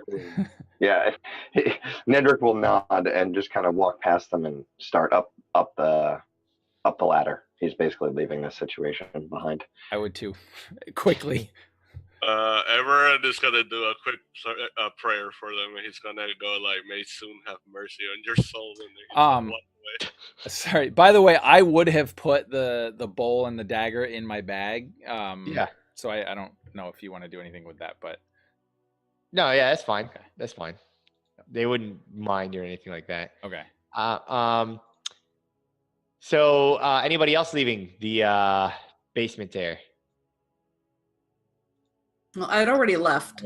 Okay, Yeah. you left. Okay, Yeah. there you go. And then Everin, you left as well. Okay, and then you see the two Mordecai and Oriana come up and they say they lock that bookcase up and they say, well, of course you all proven yourselves to find our little areas of mischief and mayhem, but don't worry about those two.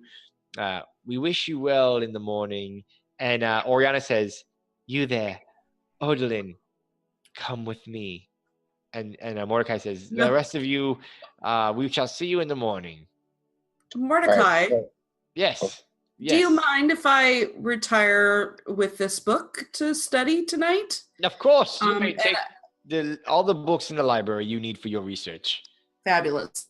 I actually grabbed all the other 3 that we hadn't looked at yet.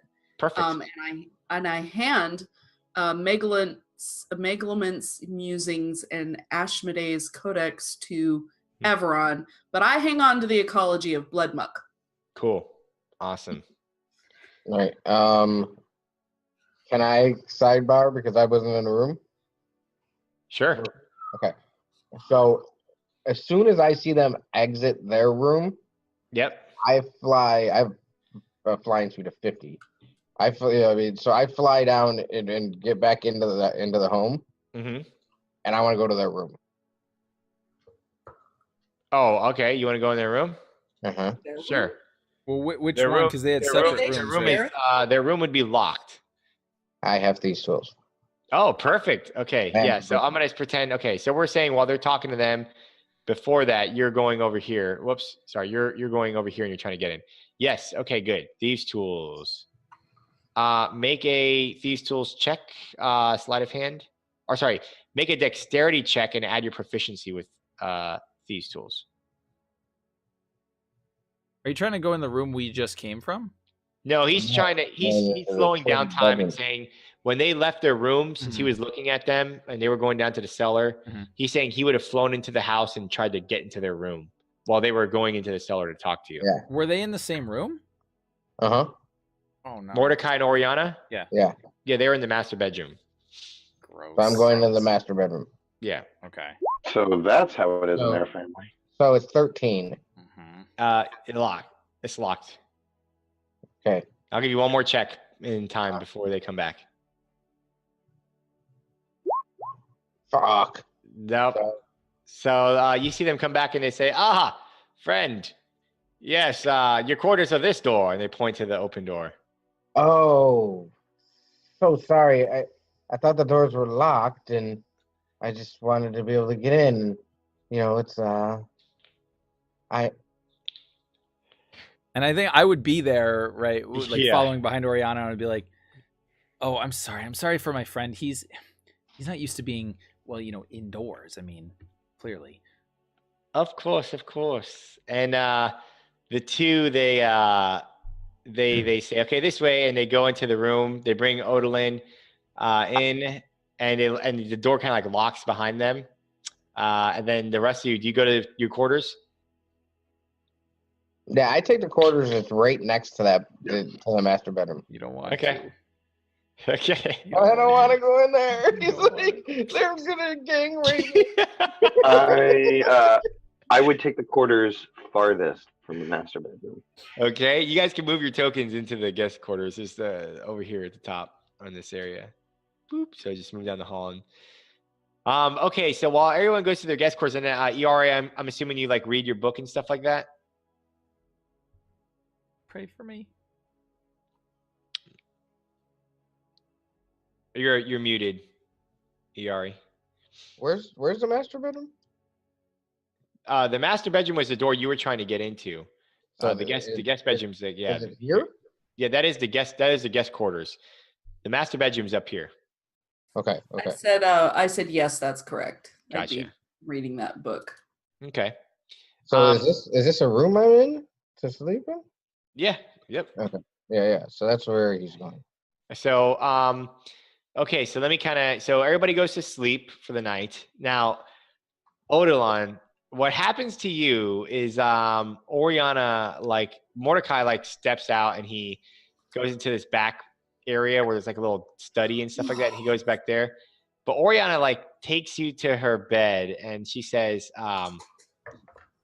this is not a forced command, but if you lay with me, I am willing to birth you a child, and I shall allow you to name it its true name. I would be like, my lady is. As much as I've, I will say, as much as I've I've dreamt about something similar to this. Unfortunately, dreams involving children, not ones that I'm ready for right now. So I appreciate the offer, but I must decline. You understand, right? It's just my lifestyle. It's not conducive to that, and I'm sure you understand. She says, "Of course." And then she goes to kiss you, and you feel like you have no say in the matter with what is occurring. And I need you to make a con save. Okay. All right. Let's do this. Ugh. Thank you. And you feel like all of the life in your body just like I'm gonna do this. I'm gonna roll the thing. I'm not gonna take the 32. I'm gonna give you a chance here. Oh, sorry. That's not what I wanted to do. That's not even close. I think that's a huge success. Hold on. There we go. Oh, okay. She sucks almost all the life out of you. And she looks at you and says, "Don't ever turn me down again." And then like you black out and you long rest. And then you just wake up the next morning, still under her influence, but fully like you got a long rest. So you're fully health back now. Mm-hmm. Okay. And then the rest of you guys wake up in the morning and, Nerf and Perf comes and wakes you up. He feeds you breakfast and he says, You may be on your way. and you guys have your map. Odie. How was it, man? And Odie, you would remember it like being the best night ever. You don't remember like what she did, kind of. Yeah. That's blocked out of your mind. Be like, next, I mean, a gentleman doesn't kiss and tell. You're by no means a gentleman. I was like, you're right. It was amazing. And I'll be like, and you know what? It's true. Tieflings do have tails. Shit. All right, hey, Nerf and stuff. Yes, sir. Yeah, is there an armory in this house? No, sir. There's not. Great. Well, you go on being a gnome, and I'm gonna go on being a bird man. That's wonderful. Thanks for all the hospitality that you gave us, and I think we're gonna be on our way. Yes, sir.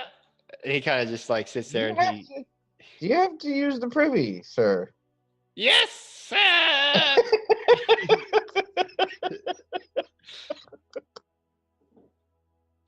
he begins to like hobble away and he opens up the front door. I think I would look over to Nex at that point and be like, wait, he's a gnome?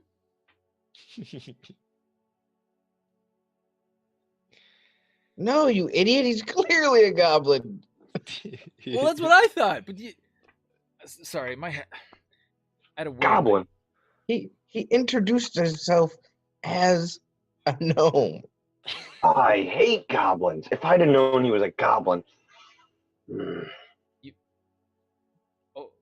Well, Sam, I don't hear you. Oh, sorry. Are you able to hear me? Yeah. No, I was just saying, like sort of like this is awkward. Yeah. Be like, well, I don't really remember a whole lot about last night. I think I maybe drank a little too much, but I do remember something about gold. Let's go find it. I mean, let's go earn it, right? Hey, fellas. The one thing is when we do earn this, that hoity-toity chick, she gets half. You mean Ayari? The elf? Yeah, because she lost. Well, I mean, she only lost 50 gold. Like we still end So up then getting that more comes than... out of how would that? What are you talking about, Odie? Okay, that comes out of her cut. Yeah, absolutely, I agree. But listen, Okay. and then I'm like, I lean in a little bit. I'm like, what we're gonna make on this job, just listen, it's gonna be well worth it. Don't you worry how much she lost. We're gonna be rich after this. Yeah, great. So we'll go into a tube that I probably can't fly around in, and this is gonna be great. And he looks at him and just not total sarcasm. Listen, we don't have time. We gotta if we want to get in and find this place, I don't want to go in there at night. I'm just saying we should go now while the sun's still up. And he just is blinking at you. In caves and tunnels and such, doesn't matter if it's daylight outside, right? Right, except that certain creatures that maybe only hang out at night tend to wake up at night. I don't want to go in there at night. Everyone, what do you think about this? I agree with him. I'd rather go during the daytime than the nighttime. And Nedrick? Nedrick has, meanwhile been putting on his chain mail. He's ready to go. And he gives a little nod and says, "Don't worry, we'll be out of your hair soon, Surf and Turf." Nice. So Nerf and Perf opens the door, and he's kind of pissed off after you say it to him, and he gruffs and he kind of points. Where's the girl? They're sleeping. No, I mean the one that's with us, Nerf and Sturf. Just about then, she comes walking out. She probably is the one with the map, I would think, unless they gave copies to each of us. They gave one And copy. she's looks at each of you. Well, are you ready or what? That's what I'm saying. Time's a wasting. she gives you a conspiratorial grin and Really? that's off. Yeah, as she's walking away, she just next looks at Odie and goes, "Really?" What? She's not wrong. And then I would look for my boots where I left them the day before, and I'm hoping that they are clean and spotless. Oh, they're perfectly clean. Nerf and Perf must have stayed up all night cleaning those bad boys. Oh, he's such a good goblin. All right, I would look kind of. I might be the last one out. And as we leave, and I close the door, and I kind of do that little jump kick thing with my feet. I'm happy. I had a great night. My boots are clean. We're going to find gold. This is great. Nice. So, do you guys take the map and use it to head out? Yeah, I think so. Yeah, is it still raining? Yeah, I would think. Nope, it's a beautiful day now. Let me see here. Yeah, it's a beautiful day. Birds are chirping. So you guys are heading from here, you're heading up towards the Bloodmuck Swamp. Let me read this to you. As you guys get closer after about several hours travel up the road, the vegetation curls with a sickness and vile stench of sulfur sours your nose as you approach the Bloodmuck Swamp. The shallow water about the swamp is putrid and black as dead fish float about, staring lifelessly into nothingness. You arrive at the center of a foreboding cave. Pestilent water from the swamp empties into the mouth of the cave. A thick fog spews forth before you. If anybody wants to roll wisdom survival check, they may for this. If not, you can enter in.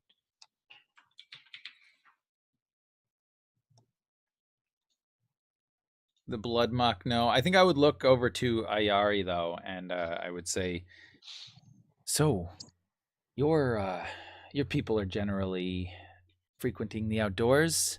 I mean, do places such as this? Do you know perhaps what we're getting into, or maybe I don't know. Maybe one of your books would have told us. Well, sadly, I have spent most of my time in studies and research, but what did I learn from studying the book? Yeah, you would have learned that the attributes that you're seeing here, dead fish floating in the water, fog specifically, and like the smell of pestilence and decay, that is usually signs that a black dragon's lair is nearby. Oh, lovely. Well, I did do a lot of reading last night, though, and I show him that book, kind of pull it out for a second, tuck it back away somewhere in my robes. This is definitely signs of black dragon. Might be closer than they thought.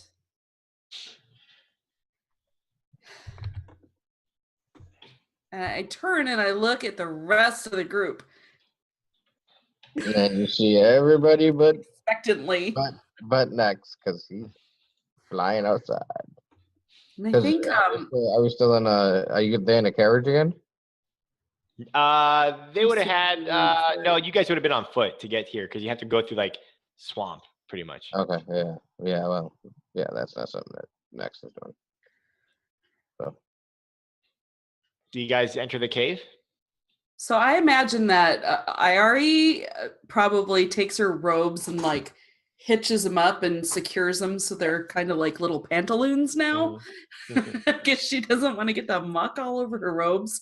But she won't enter until she'll wait for one or two of you to enter first, and then she'll insert herself into the middle of the party. Yeah, I think Nedrick would kind of be kind of clunking ahead, kind of slipping occasionally, putting his metal covered boot in mud and pulling it back out. But he would kind of get up to the opening probably first, and you would see him kind of dig into this little pouch off the side of him, and he would have this like little ball in his hand. He would take it and he would like give it like a softball pitch throw into the cave, and he would like yell Gawar in like a sort of like a dwarven accent, and the ball that he threw would stop, float, and glow. Nice. Yeah, great. So you see this ball lighting up in there, and you don't see much in there. It looks like a normal cave. There's like water trickling into the cave, several inches deep, and fog is coming out of the cave. But as it goes in, this is like a deep, deep cave network, and you don't see anything for quite a while. Next, excuse me. Next would like to fly a little bit over the whole area to see if there's any other entrances or vent holes or anything like that. Or it looks like maybe something that's large enough for a fucking dragon to go into. Roll a survival check. Yeah. That's not amazing for me, but we'll do it anyways. Oops. No, do it I tell you. Okay. All right. So no, you don't. What it kind of looks like when you fly above is there's a massive swamp that goes on for miles. Okay. And so this cave kind of like goes underneath that swamp. All right. Yeah. All right. It goes deep. So he'd be the last one to come in. Okay. Yeah, I would definitely take point at this point. I would say, kind of look to the companions and be like, so listen, I have some experience delving into, the dark places, the deep places in the world. And listen, we're going to be fine.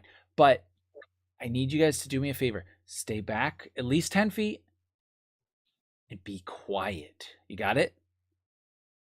And can all of you see in the dark?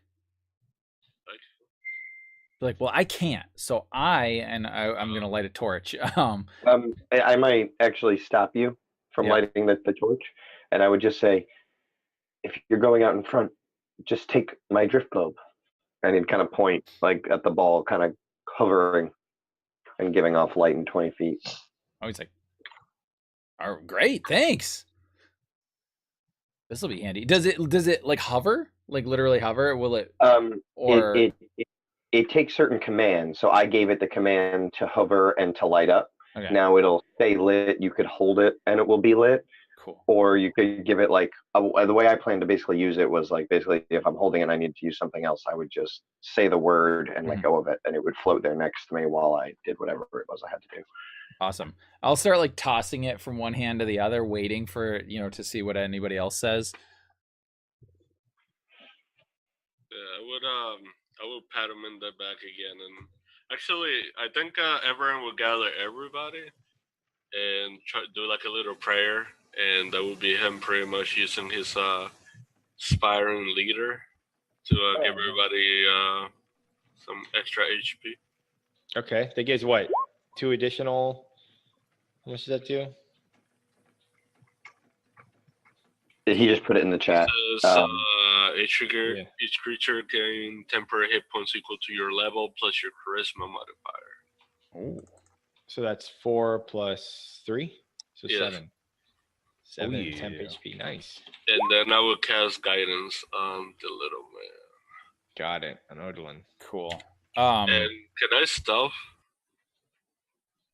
You can all do a group stealth check if you'd like. So everybody roll stealth if you want to all enter stealthily. Well, I would say before that happens, I would be like, wait. Just wait. Let me go in first. I will tell you if it's okay. All right, just wait. Don't go clanging in here and your armor and your heavy boots and all that. No, just wait. Yeah, it's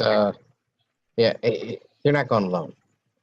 Okay, Like, I hate it in these small places, but it's okay. No, you can't go with me. If anybody's going with me, it's gonna be the one who can walk the softest, and I'm pointing to Iari. Yeah, and then you realize you've never ever heard him take a footfall ever. I have the boots of some kind. Yeah, I assume that you have like talons on your feet. Yeah. And I would think that talons would make a clacking sound on. No, but he said he has boots of elven kind. Oh, he's wearing boots? Well, yeah. I mean, I still. All right, cool. Whatever.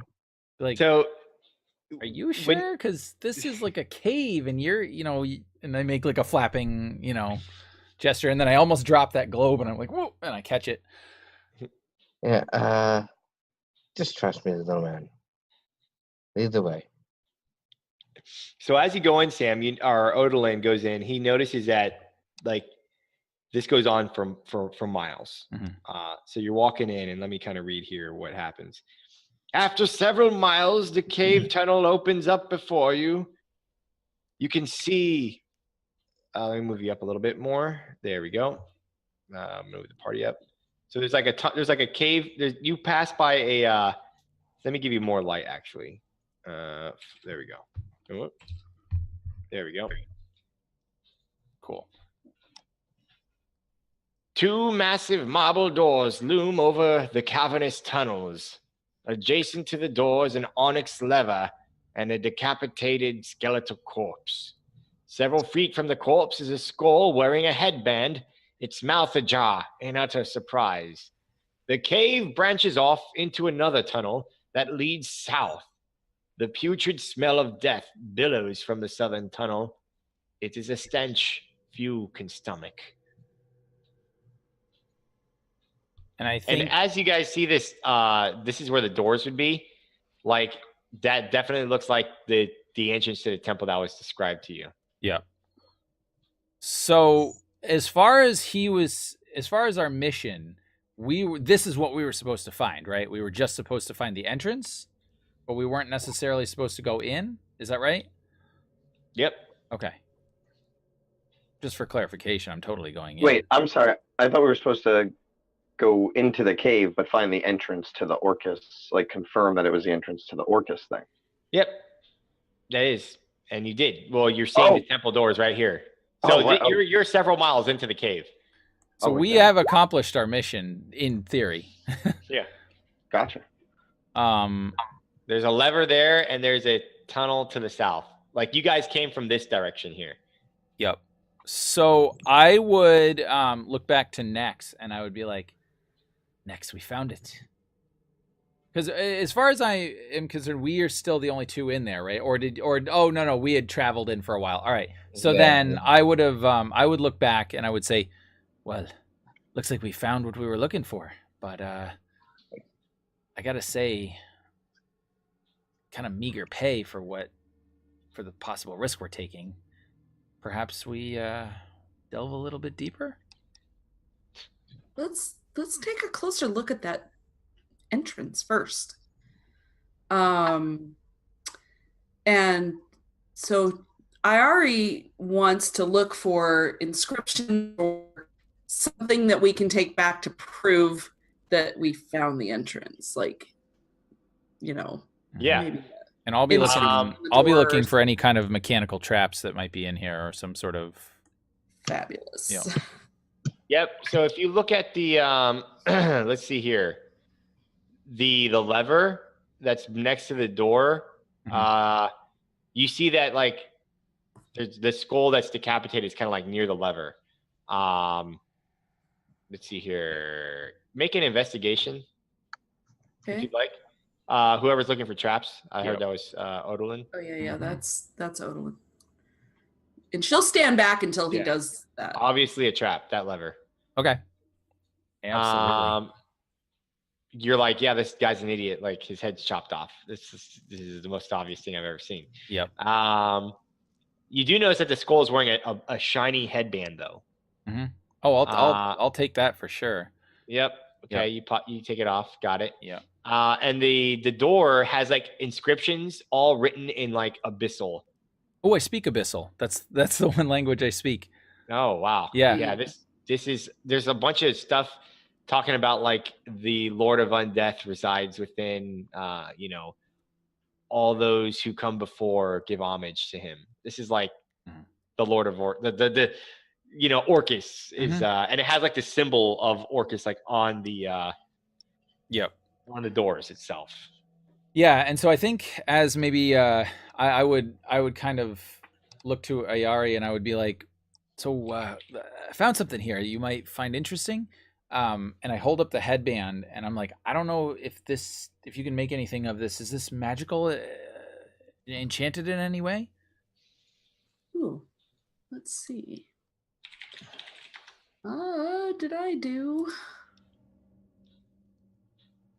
Oh, I did, didn't I? You have Yes, I did. identify? I can detect magic. Oh yeah, radiates with magic. I didn't do yeah. Oh, it's definitely magic. Woo, yeah. And I end the spell so that I don't like. I'm sure it's super bright in that dark place. Are you able to like identify it? I mean, what is it? Like, what does it do? I would need to spend a little time with it. That's fine. Yeah, you can do that. Oh, by the way, this is the place we're looking for. Don't touch the lever. So I should be able to know the school of magic, but it's not going to tell me anything more than that. It's enchantment. Okay. So it's a circlet. Mm-hmm. It's like a headband. And I think as she's looking at it and whatever, I would call over to Everin and be like, Everin, check this out. And I'd be like, Nedrick, you might as well come too. Come on, let's go. And Nedrick comes up and he's just like, if indeed this is the door, should we not count this the easiest 100 gold we've ever made and be back towards the manor? Be like, well, indeed, 100 gold, it's pretty good,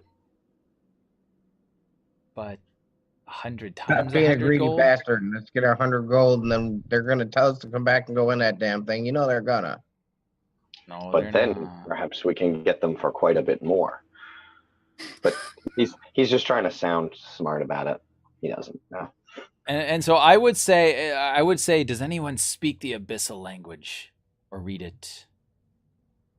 Yeah, and I would be like, I'd be like, so Everin, you read this. Tell me, do you want to go back in this place after reading this? And what was it that the wall said?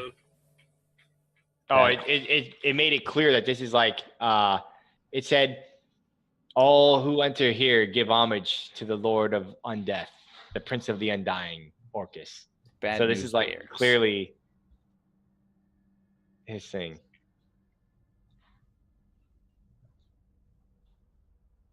I pull out a piece of parchment and I search around for some charcoal or, rock that has, something along those lines. And I try to make a ring of part of the engraving on the door. Yeah, I'll say with your spell components, you're able to do such a thing. Perfect. And then I roll it up and tuck it away. And I have to say, I'm a little concerned about what they might do with us once we arrive back. Yeah, me Having too. seen how they treated those other folks. What other folks? Oh, well. I looked at Owen. So there were these knights, and they were trespassing, and they got caught. It was a thing. But listen, the point is, what we could just pop our head in, see if there's anything valuable. I mean, a temple like this, we probably don't have to go very far. I say we go in, we check it out. Look, there's no dragon. Clearly, we came through here and we didn't see any dragon, so they lied about that. Get us some loot and get out of here. He smells like one. I mean, there might have been a dragon, but he's not going there. I would like to use my divine sense, one of my 3 divine sense uses. Yes. To trace the presence of strong evil. I don't think I have to roll for that. No. Nope. That's just a bump. Yeah, that door, if you're standing near the temple door, it's like the most evil, like it overloads your senses and you're like almost thrown back by what's coming from behind there. I sort of do stumble back a little bit, I think. And I just kind of look over at Odilon, and I'm just like, the wealth on the other side of that door would have to be more than the kingdom of Tyr. It is evil beyond measure.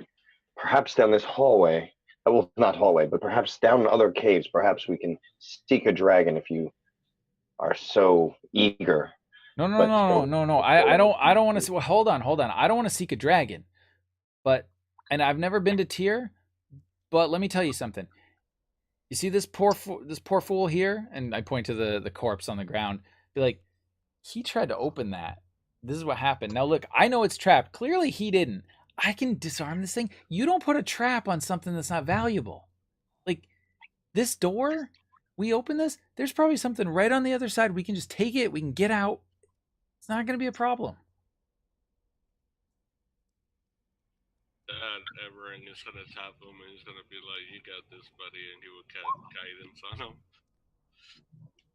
on him. I'm sorry, Odilon. I know that this is your thing, but I don't think that we should go in there. I really don't. And there ain't no way in hell I'm going in that door.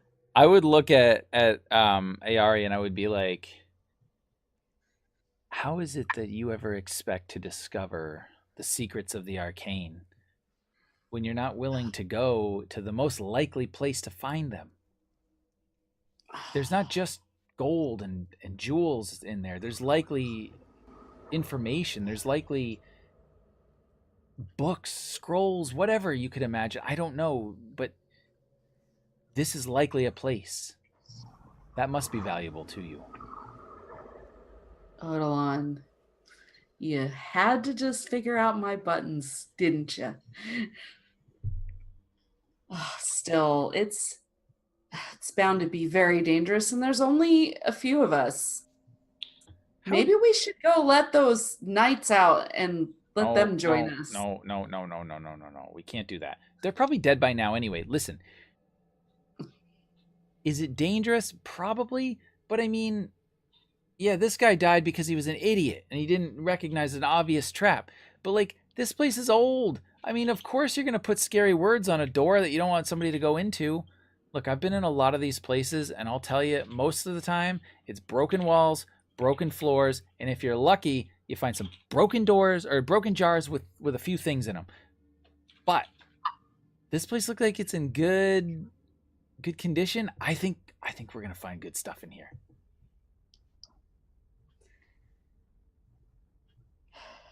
You know what? Irie looks to the two clerics. And then she finally looks at Nyx.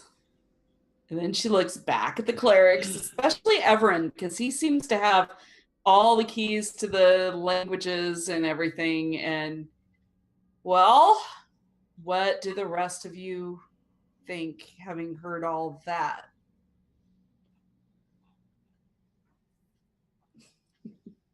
I think I'd rather take my chances here than back in the place we came from. I don't trust them at all. You're like, wait. I mean, I don't know about the rest of you. They treated me pretty well, to be honest. And then I look over to Nex and be like, he can't go in there. Like, he's not gonna make it. And I like the bird. Maybe you're right. Let's just head back. We can come back here later. It'll be fine. Let's get that 100 gold, like Nedrick said, and see what they have to say. Maybe he's right. Maybe they will offer us more.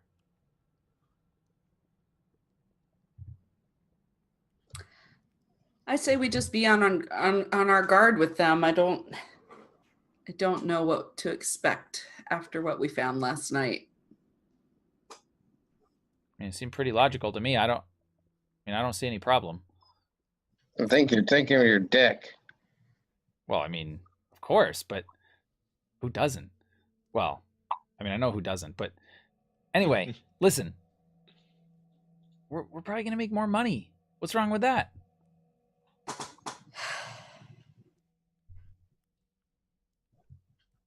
If we're debating even returning to the manor, then I must say I do intend to get paid. Of course. It's not a question of returning to the manor. We have to return to the manor. And so what we'll do here, guys, I'm going to call a pause because we're about at the 2-hour mark. And I realize that I need to include a better, let me pause here real quick and let's talk about the module. Because I wanted to stop here. My thought was to have either the twins show back up or the Knights of Holy Judgment show up and force the ending here. Because the part 2 and 3 for this trilogy will be going in the temple. Mechanically, I have to think of that just because Adventures League is weird. You can't, after the 2-hour mark, as much as everybody wants to go on, the rules prohibit things like that from occurring. So if you want, Sam, we could wrap up the playtest and we'll talk about Hot Wash here. And I want to kind of talk about what everybody's feelings were before we run out of too much time. Yeah, cool? For sure. Cool. Awesome. Oh, we left it at a cliffhanger. Should we stay or should we go? So, so what are your guys' thoughts? Let's start with the this ending here, because the ending is intentionally left, and I was kind of trying to play test, see how it goes, because there's really 3 ways this can go, right? You help the Mordenkainen, the Mephisto twins, which you all did. I was actually kind of, I'll tell you from my perspective what surprised me and what didn't. I was surprised because you're all good characters. Those are obviously lawful evil devils, but I made it, I wanted to write it so that the blood war, the devils between the demons, that is a real thing. And I wanted to make them sympathetic. And that is really the canon. The lore is without these devils fighting these demons, the universe would be overran. So there is truth to that. So I kind of wanted to have an evil character that's not necessarily evil in the traditional sense. Mm-hmm. You could have saved the Knights of Holy Judgment in the basement there and then had them come with you kind of to go into the temple. Maybe kill the Mephisto twins or left the Mephisto twins alive and just left with the 2 Knights. And the third thing is you have this dragon. So let me bring you guys, let's see here. I'm just going to globally illuminate everything right now. Let's see here. Okay. You should see everything. You got this dragon down here in this cave. It's obscured with all his gold and all that jazz. That's an option. That's a completely optional encounter. So like that encounter is intentionally left as one that most people won't be able to do. But those who like don't like role playing and like just want to get like power gamers that just go through it, they could have something at the end they could challenge them. Because for tier 1 levels 1 through 4, that's kind of like a deadly encounter like that. Let me see here. Let me do an action here. Like he would do 49 damage in one hit to everybody who comes through that tunnel. Mm-hmm. So he'd probably kill everybody. You see, but that's like for power gamers, so that's kind of like the mechanic behind that. Now, let me ask to help wrap up what I want. From this ending point, what would make this a better, like, what do I need to stick the ending? Because I can see how, you know, without understanding Adventures League, people would question like going into the temple or not. Mm-hmm. But how do I just like shut it down? Like, do I have the twins show up and say, we were following you, thank you, here you go, now we're going to take it over? And vice versa. Maybe if you sided with the knights kind of like, some of their brethren show up and it kind of like ends and it gives a solid ending. What are your thoughts on that? Yeah. Like, what did the ending need here? Because I felt like it was just lingering. Right. It was really hard to know what to do there. I think maybe actually might go back to what you do with the knights. Maybe the knights shouldn't be quite so overzealous to the extent of seeming like they'd be a danger to humankind if they were allowed to carry out maybe they need to be somebody that you would want as allies rather than somebody that you'd be worried is going to cause more trouble. So good. Let me ask this question. And the idea behind this module is in Adventures League, there's no module that's written with an evil alignment arc. I wanted to provide a way for evil characters, quote, to have an adventure. And to even, like every adventure that's written is like always the good guys. Even if you're lawful evil, you're working for the good guys. I thought it'd be interesting to see what happens to make good guys work for evil guys for once. And I think, and in the lore, the Knights of Tyr, that's literally like how they are. Like, yeah. Sometimes being good can cause bad things to happen, right? Yeah, absolutely. So here's just my suggestion. First of all, I didn't mind working for the Mephisto twins, even as a neutral good character. I didn't mind because the Paladin oath is for the greater fight the greater evil. That's devil, demon, war sort of fits that. It just so happens that I stylized my character as someone who fights a sort of smaller battle. He's Oath of the Vengeance. Yeah. Trained through the dwarves. They fought the orcs and the goblins in the tunnels until he found out that his parents had been slain by somebody, and then he took the Oath of the Vengeance and decided to go out into the world and seek the whoever he could to get his vengeance out on. So he sort of has a much smaller war in mind, but this fit fine because to me, I just felt like my character would go in here and he would immediately know that he had waded into waters deeper than what he's used to, and was just like, I don't want to get too involved in any of this in terms of messing any plans that they had up. Because if devils are really fighting demons, then good Lord, that sounds bad. But here's my suggestion for wrapping it up. I would not bring the Mephisto twins or the knights in if the people don't engage the knights earlier.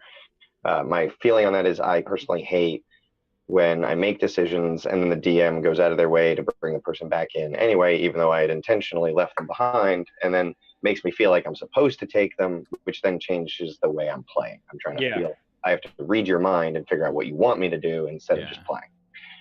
So I don't like that.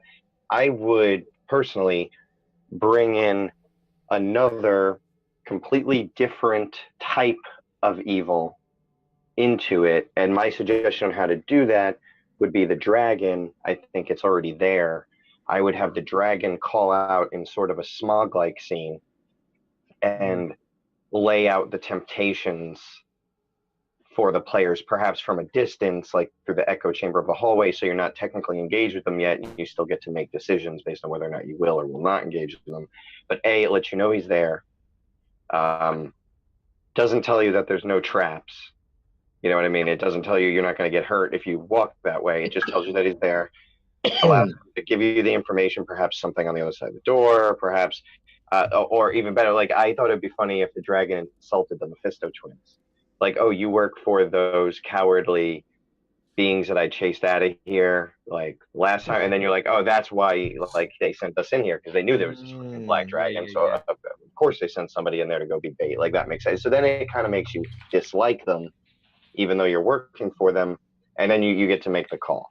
And I mean, since it seems like Adventure League, the call is always going to be one adventure or the other. The adventure is either going to be fight the dragon or go through the door at that point. I think then they really only have the two choices. Nice. I like that better, but then I would... So that's interesting to me, because what I was thinking was, if the purpose of the module is to really play up the sort of moral quandary, do you pick the good guys, do you pick the bad guys? If that's sort of the goal of the module, or at least the beginning part of it, then what I would do is immediately start the module out with a conflict between the forces of the Mephisto twins and the knights, and the characters have to choose, and then the characters kind of go along at that point with whatever faction they choose, so you don't even really need to worry about how to get them through the door. But if you're gonna have the dragon come in, which I think is great, that's a third party. That's in a way that sort of distracts from if the goal is, you know, these two factions and which one are you going to side with and how is this going to play out, right? The dragon distracts from that. If the goal really is just to say, hey, I'm introducing these factions, but ultimately it's the bigger storyline of what is going to happen based on whatever you choose, then the dragon's great, because I mean, like friggin' having a dragon immediately be like, hey, so I know you're in here, I could kill you, but the stuff in there I can't handle on my own. But perhaps, you know, so I would think about that, because I don't necessarily... I wouldn't have I mean, the knights, it doesn't make sense to have the knights show up unless the PCs help them escape, right? So yeah, I agree. I was wondering, not the knights, Sir Titus and Sir Gertz, but like others from their chapter. Sure, but then I don't know. So, I guess my question would then be like, how powerful are the Mephisto twins as nobles? Do they have forces? Do they have men at arms? Because does you know, the Zariel or whatever her name is, because to me it doesn't seem like it would make sense that there'd be a bunch of these knights running around in this land if they're not welcome there. You know what I mean? So to me, the way I saw it was these two were sort of like rogue agents in a way, right? Like they were going here because of their zeal, and they got caught. And if the PCs decide to help, then that's the focus of the story, right? Is you try to get them out of there, and they say, we have to go into this cave, we've got to destroy this thing, right? That's your hook. And then you're sort of trying to avoid and run from the Mephisto twins, where the way we did it, we sided with the bad guys in a way. So you, at that point, Rory's right, like you can't have the knights show up or another faction, because to me I'm like, it requires too much. It feels real. Straining credibility to be like, how did they get here? Why? I mean, if these two knights got caught, why would somebody else be able to show up? You know what I mean? Sure. So can I? What would have happened if we hadn't found the knights, though? So if we hadn't chosen to go into the library, we wouldn't have known the knights were there. So that quandary would have been not there. Right. Then they right. Or then you can have a showdown, but you know. But I think the dragon's an interesting tool to force the end of the module to like scare the players with the smog like talking. Yeah. And I've played around with the idea of the dragon being like his lair is literally right next to this temple. There's no reason why he isn't influenced by like demons. Mhm. Like, you know what I mean? Like the Mhm. evil's so great that it's literally warped the dragon. So maybe he doesn't want anybody there, and he kind of threatens them like, go back before I come and eat you. You know what I mean? Like, well, that would make sense even if he wasn't under the possession of some evil force, because, you know, I mean, dragons ultimately are the epitome of greed, right? And so that's what they represent. And so it would make sense for him to be like, either get out of here, you're not welcome here, or if he's like, I want to protect my horde, but these obnoxious people keep coming, trying to deal with this temple. If you deal with it, then I can kill you later. He wouldn't say that, right? But you deal with this stuff. He entices them, right? That I think could make sense. That makes sense. Yeah. To piggyback off what Chris said, if we didn't find them, we wouldn't have even known that they were there. I was thinking, and also to kind of tie that to what Sam said, giving the person an early choice as to what faction to kind of be sympathetic to. You can't have that choice if you don't even know that one of the sides is there. So might I suggest the person bringing us in? Okay, so I don't know how big of a deal Surf and Turf is, but if he's not that important, I mean, he's funny and I like him, but there might be a better purpose for that role. Maybe somebody from the Paladin side is undercover as like the Mordecai, sorry, I forgot their name now, as the twin servant, and tells you as you're going in, like he's the one driving you there, so he would have time to talk to any of you on the ride. He could say something like, we have 2 knights in there that have, you know, we know that they took them and we can't get them out. Like, if you look for them, and then that gives you, so then you know they're there, and you get to decide while the devils are talking to you whether you're going to go one way or the other, and you know they're there, so you can then look for them. Okay, starting the choice at the beginning. Yeah, I would do it right on the cart ride. I would too. I think, I guess my other question would be to piggyback on that. Do you want the focus of the session module to be them discovering the cave? No. Okay, what do you want specifically the focus to be? The focus, the mission that like gets the story. The first part should be learning what the whole story is about, right? Okay. Yeah. The story is about the blood war. These devils and demons fighting each other, and also understanding that like if there is good that stops either side, then that is bad for everybody as well. So that the traditional idea of like, oh yeah, the angels should come down and kill the demons, or they should kill the devils, like to understand that is in this lore or this aspect, that's actually a bad thing, because it throws off that balance. And so that was kind of why in the manner I'm trying to set it up as a role play, but sprinkling of lore, so that any player like you guys that have no idea anything about Faerun, like you could at least walk away from that and understand, okay, devils fighting demons, they're doing that for the cosmic balance. Disrupting that is bad. Like, and that's kind of like because when you go parts 2 and 3, right? Yeah, parts 2 and 3 are going to be, you have to kind of know that to fully enjoy parts 2 and 3. But what about the person who already does know everything about the Faerun? I mean, you know, I think you'd be fine in that case, probably, because then you're just injecting this part into the lore, right? Yeah. You see what I'm saying? No, Well, to me, so I love this session because I like to role play, right? And I've never been to Adventurers League, so I don't know what it's like. But what I tend to favor most of the time in a session is starting right out in the action. I think the way this adventure worked really well with this group, because we are comfortable with each other, we know each other, we like to role play. My fear, and I don't know, again, this is all sort of speculation, is that if you want to do it all, if you want to get all of that done in a 2-hour session, you might not ever get them to the cave if they like to roleplay.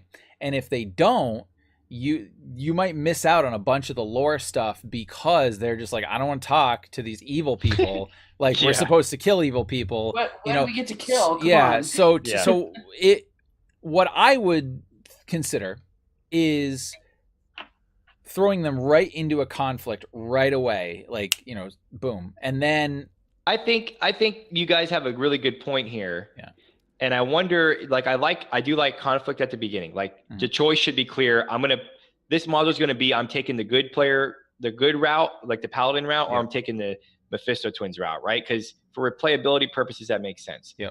And I think, let me ask this: if the carriage ride over, like let's say Nerf and Perf was ambushed by the knights, and then like you guys are told like, come with us, don't go with this guy. Yeah, he's evil. And then you either from there go to the Mephisto Manor, or you go with the knights and do whatever. Would that? And then you can, or if you don't want to help the knights, you have a fight right there. Right. Yeah. And I could even add some guards to the caravan. Yep. So if you side against the Mephisto twins, you have a fight right there against like their little caravan escort. You know what I mean? Yeah, I would absolutely do that, and then have whatever whatever you decide, have one of those caravan escort attempt to leave to go and warn the Mephisto twins, because then it puts you in the PCs in a position. But yeah, I would think that would work. You do run the risk of the knights just getting killed outright, and I mean, if they're attacking to, waylay you and send you on a different path, then they run the risk of getting killed for attacking you, right?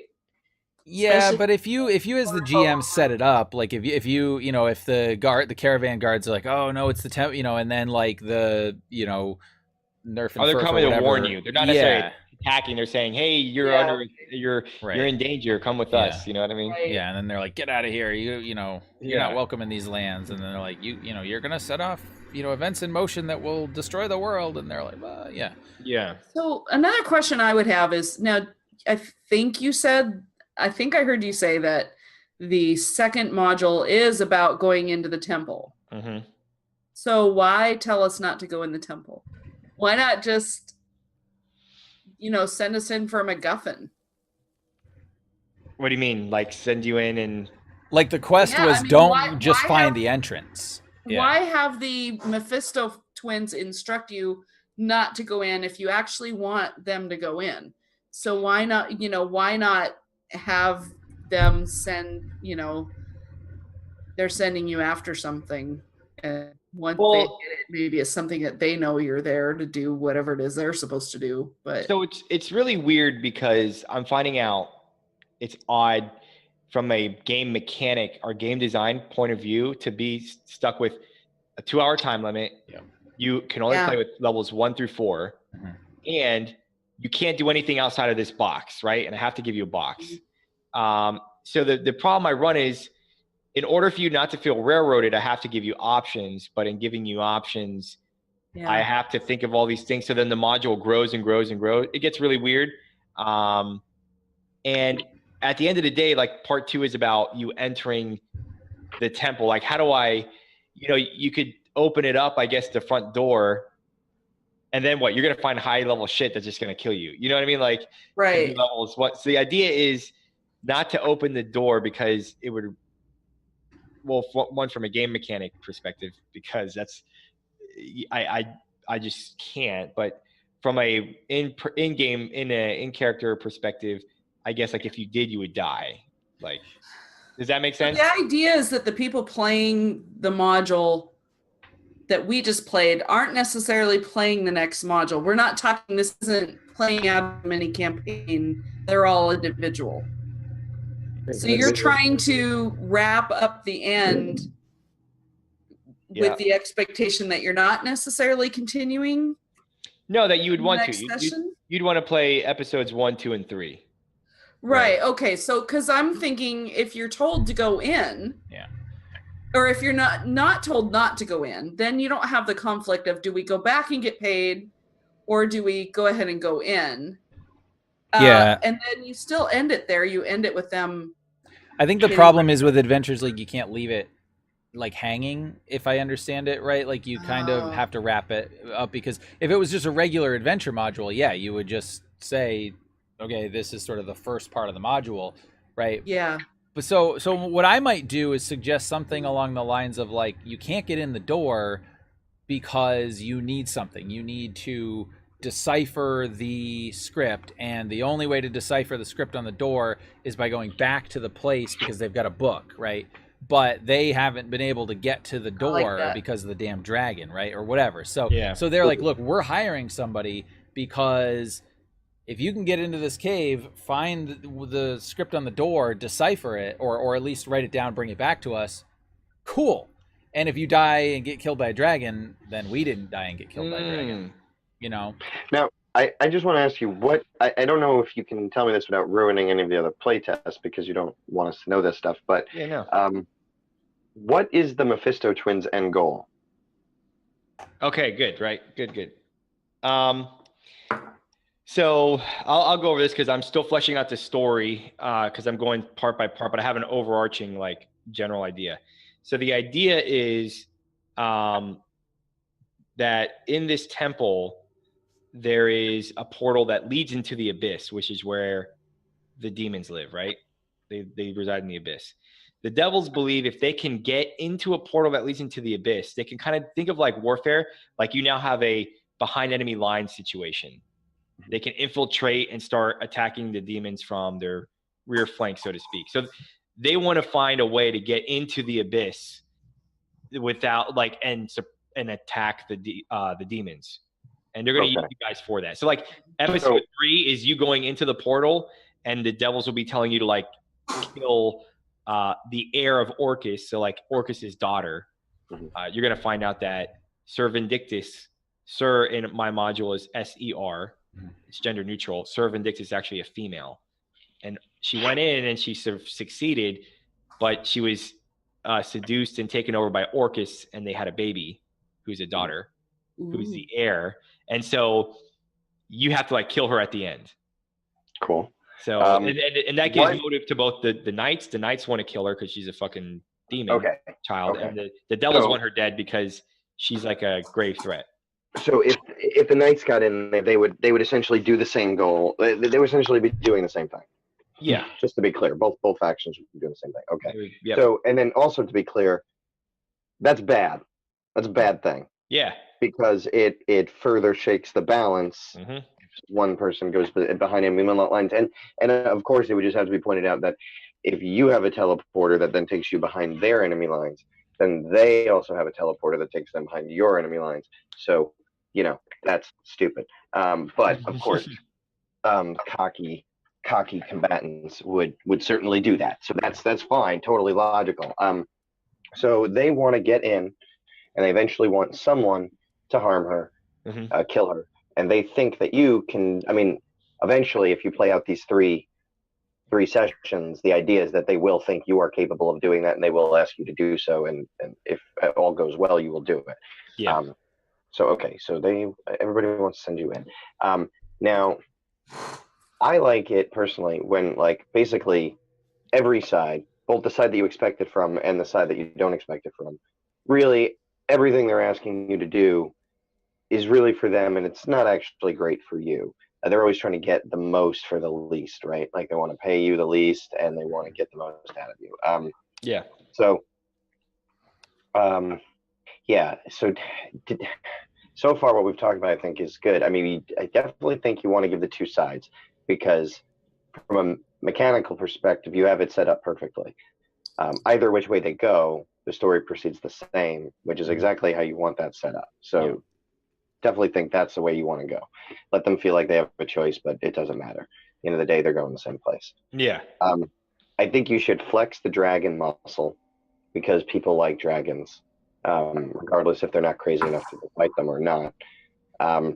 But on second thought, after hearing everything else you're doing, I would actually suggest that the dragon is almost the voice of reason.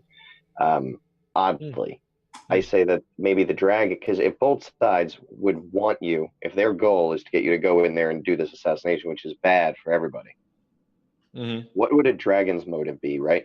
He's not on either of these sides, so he should have an unbiased perspective. And if it's bad for everybody else, it's bad for him. So he shouldn't really want people going in there. But then you have to think of why the dragon doesn't just stop you. And maybe, I don't know, maybe black dragons are a little nihilistic in the back of their heads, like maybe they really don't mind.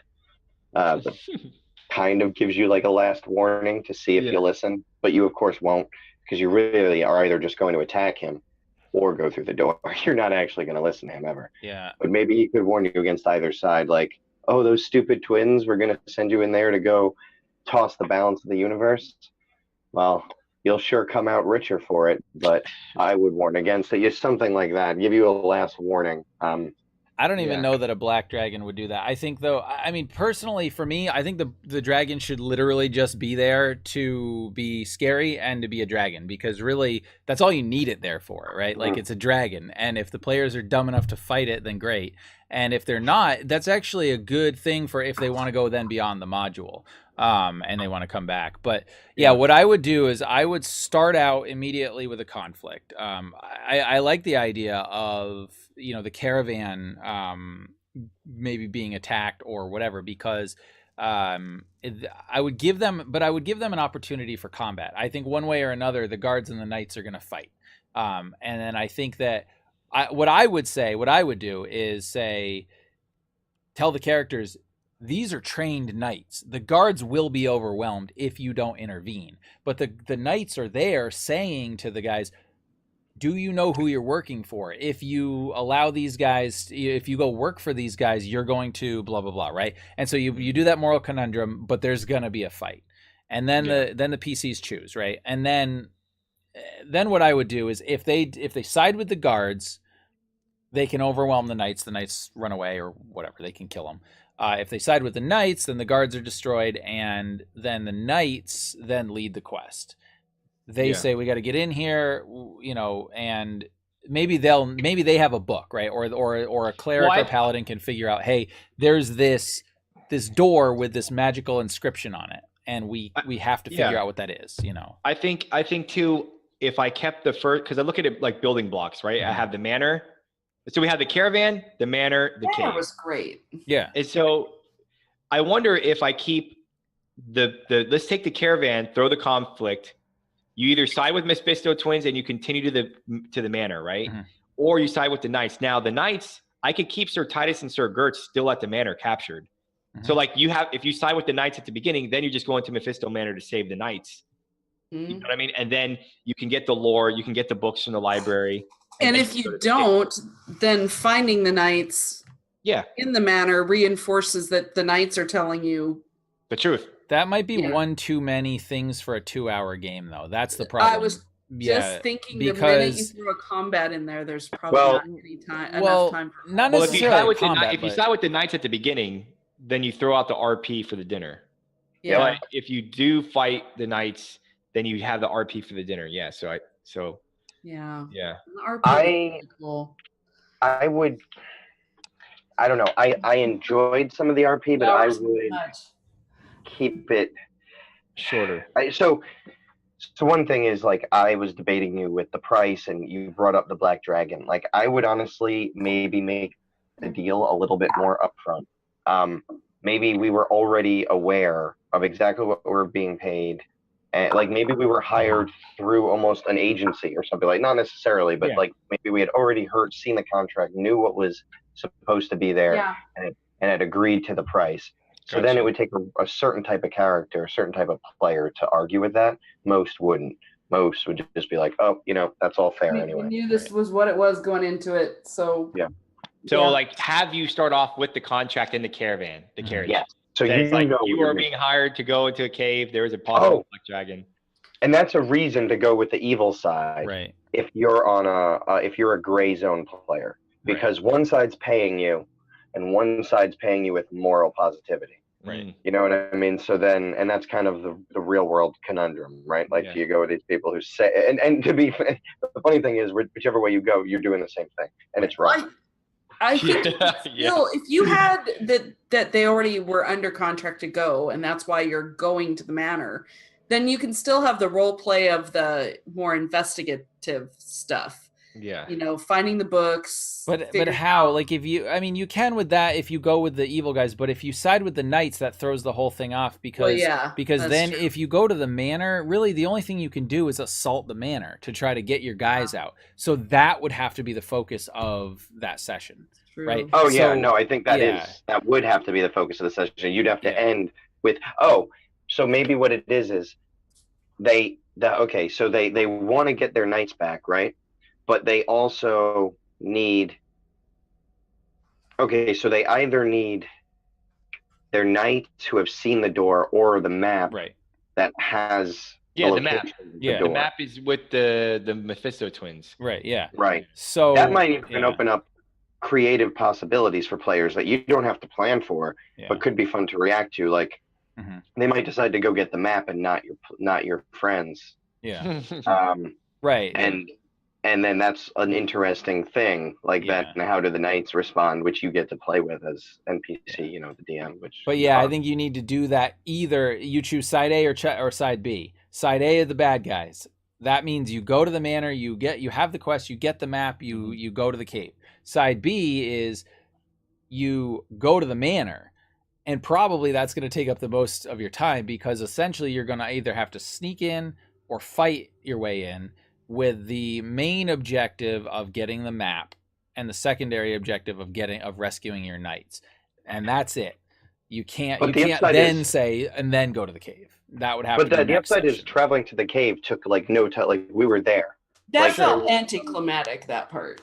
Well, yeah, No. but that's the thing is if you're going into a cave, you got to explore it. You got to like, to me anyway, like that's what Dungeons and Dragons is, You so don't that's have the dungeon you can't part. 2 hours. Right. So that's why I'm saying you can't add on and then you go to the cave if you're going to go rescue the knights or find the map by choosing the good side, right? That would have to be the goal would have to be find the map, and then the next module, the next part of the module, that's when you go in, right? Because then you can kind of skip over, we've got the map, we've got what we need. So you'd end at you'd start at the same place that we would start anyway, which is you got what you need, go into the cave and do your thing, right? Yeah. But it just depends if you want to give that much, to because that's putting a little bit on the DM to be like, I mean, well, they can choose this or they can choose this. That could be great, but I think the only thing, like everything we're talking about is Anthony almost entirely changing his module. Yeah. Right. But I'm not sure that it needs to be changed as much as all that. And so I'm thinking what was said about a contract, like maybe you show up at the manor, you've already got the contract and you already know what you're being paid, but they want you to stop because they have this map for you. Mm-hmm. But maybe there's another way to like incorporate the knights and their agenda into it without going to the extent of rewriting your entire module into something different. Because all of that went on in the manor was so cool. It was, so, and you could introduce that screaming anywhere they are. In the night and says, "Hey, this is going on," and they've or the servants are freaking out, or you just hear the screaming. Like you could just say you hear the screaming. No players are going to ignore that. Like, well, yeah, I did have in there. So what happens if you stay the night? Let me see here real quick. Blah blah blah. If you stay the night in the room. So you hear one of the players, that person with the highest passive perception, hears the screaming. Mm-hmm. Okay, so no matter what, someone's going to hear the screaming. Now they could just say like, "I'm going back to bed." But they did say we were going to hear some stuff. So I think that works. I think if you room. Start with a conflict, but just make it like a minor thing, right? Like a little thing, to kind of give them action or combat right away, right? Just a little whatever. And then, yes, get them to the manor. We already have the contract. We already know what we're going to do. You have the dinner scene. There is no negotiation, right? Because we've already got the Cut that out. contract. Yeah. And then, I but then would they say- say, like, go do, you know, have fun, be merry, whatever. And then you hear the screaming, and then it leads to the rest. Yeah. I would still suggest they know of the knight's agenda without meeting these knights in that unusual circumstance. Perhaps, maybe you can't get rid of the goblin, but maybe the goblin's not the one driving the carriage. Maybe it's a normal person who slips one of you a letter that they can read later. That's from the knights that says, like, we know that you've been Undercover called knight. to the manor. Yeah. Listen, this is our side of whatever story you're being told tonight. Now, As let me- proof, two let of our me ask knights this are held question. captive. So to Rory's point, there is in Adventures League, there's factions, Mm-hmm. and one of them is the Order of the Gauntlet, which is your paladin. I'm holy goody two shoes. I can, in the module, I can put up front a faction assignment, and I could make like Order of the Gauntlet. Your faction assignment is to go meet with the Mephisto twins, but we believe they may have captured these knights. So if you have a There you goody go. two shoes character playing in your Yep. thing, like they're starting off with, okay, here's the reason why I am going to these evil people's house, and here's what I should maybe look at. You know what I mean? Yeah. Mm. That kind of would that make me Yeah. fill that gap? Like you're Yes. Totally. That would Yes. be perfect. Then it actually feels even better because then it's the universe of this league yeah. that determines whether or not you're aware of this other subtext or Yeah. not, which I think Okay. is very nice because then I could play in your game once without somebody Yeah. that does that and have one game and play in it again. And I mean, depending on role play and depending on how that person plays, but I mean, it's presuming they're the goody two shoes type of character that would then proceed along that type of course, regardless of what anybody else in the party did. I would kind of get dragged into it, and I would play a different type of game altogether, which would be excellent. Yeah. I think that's a good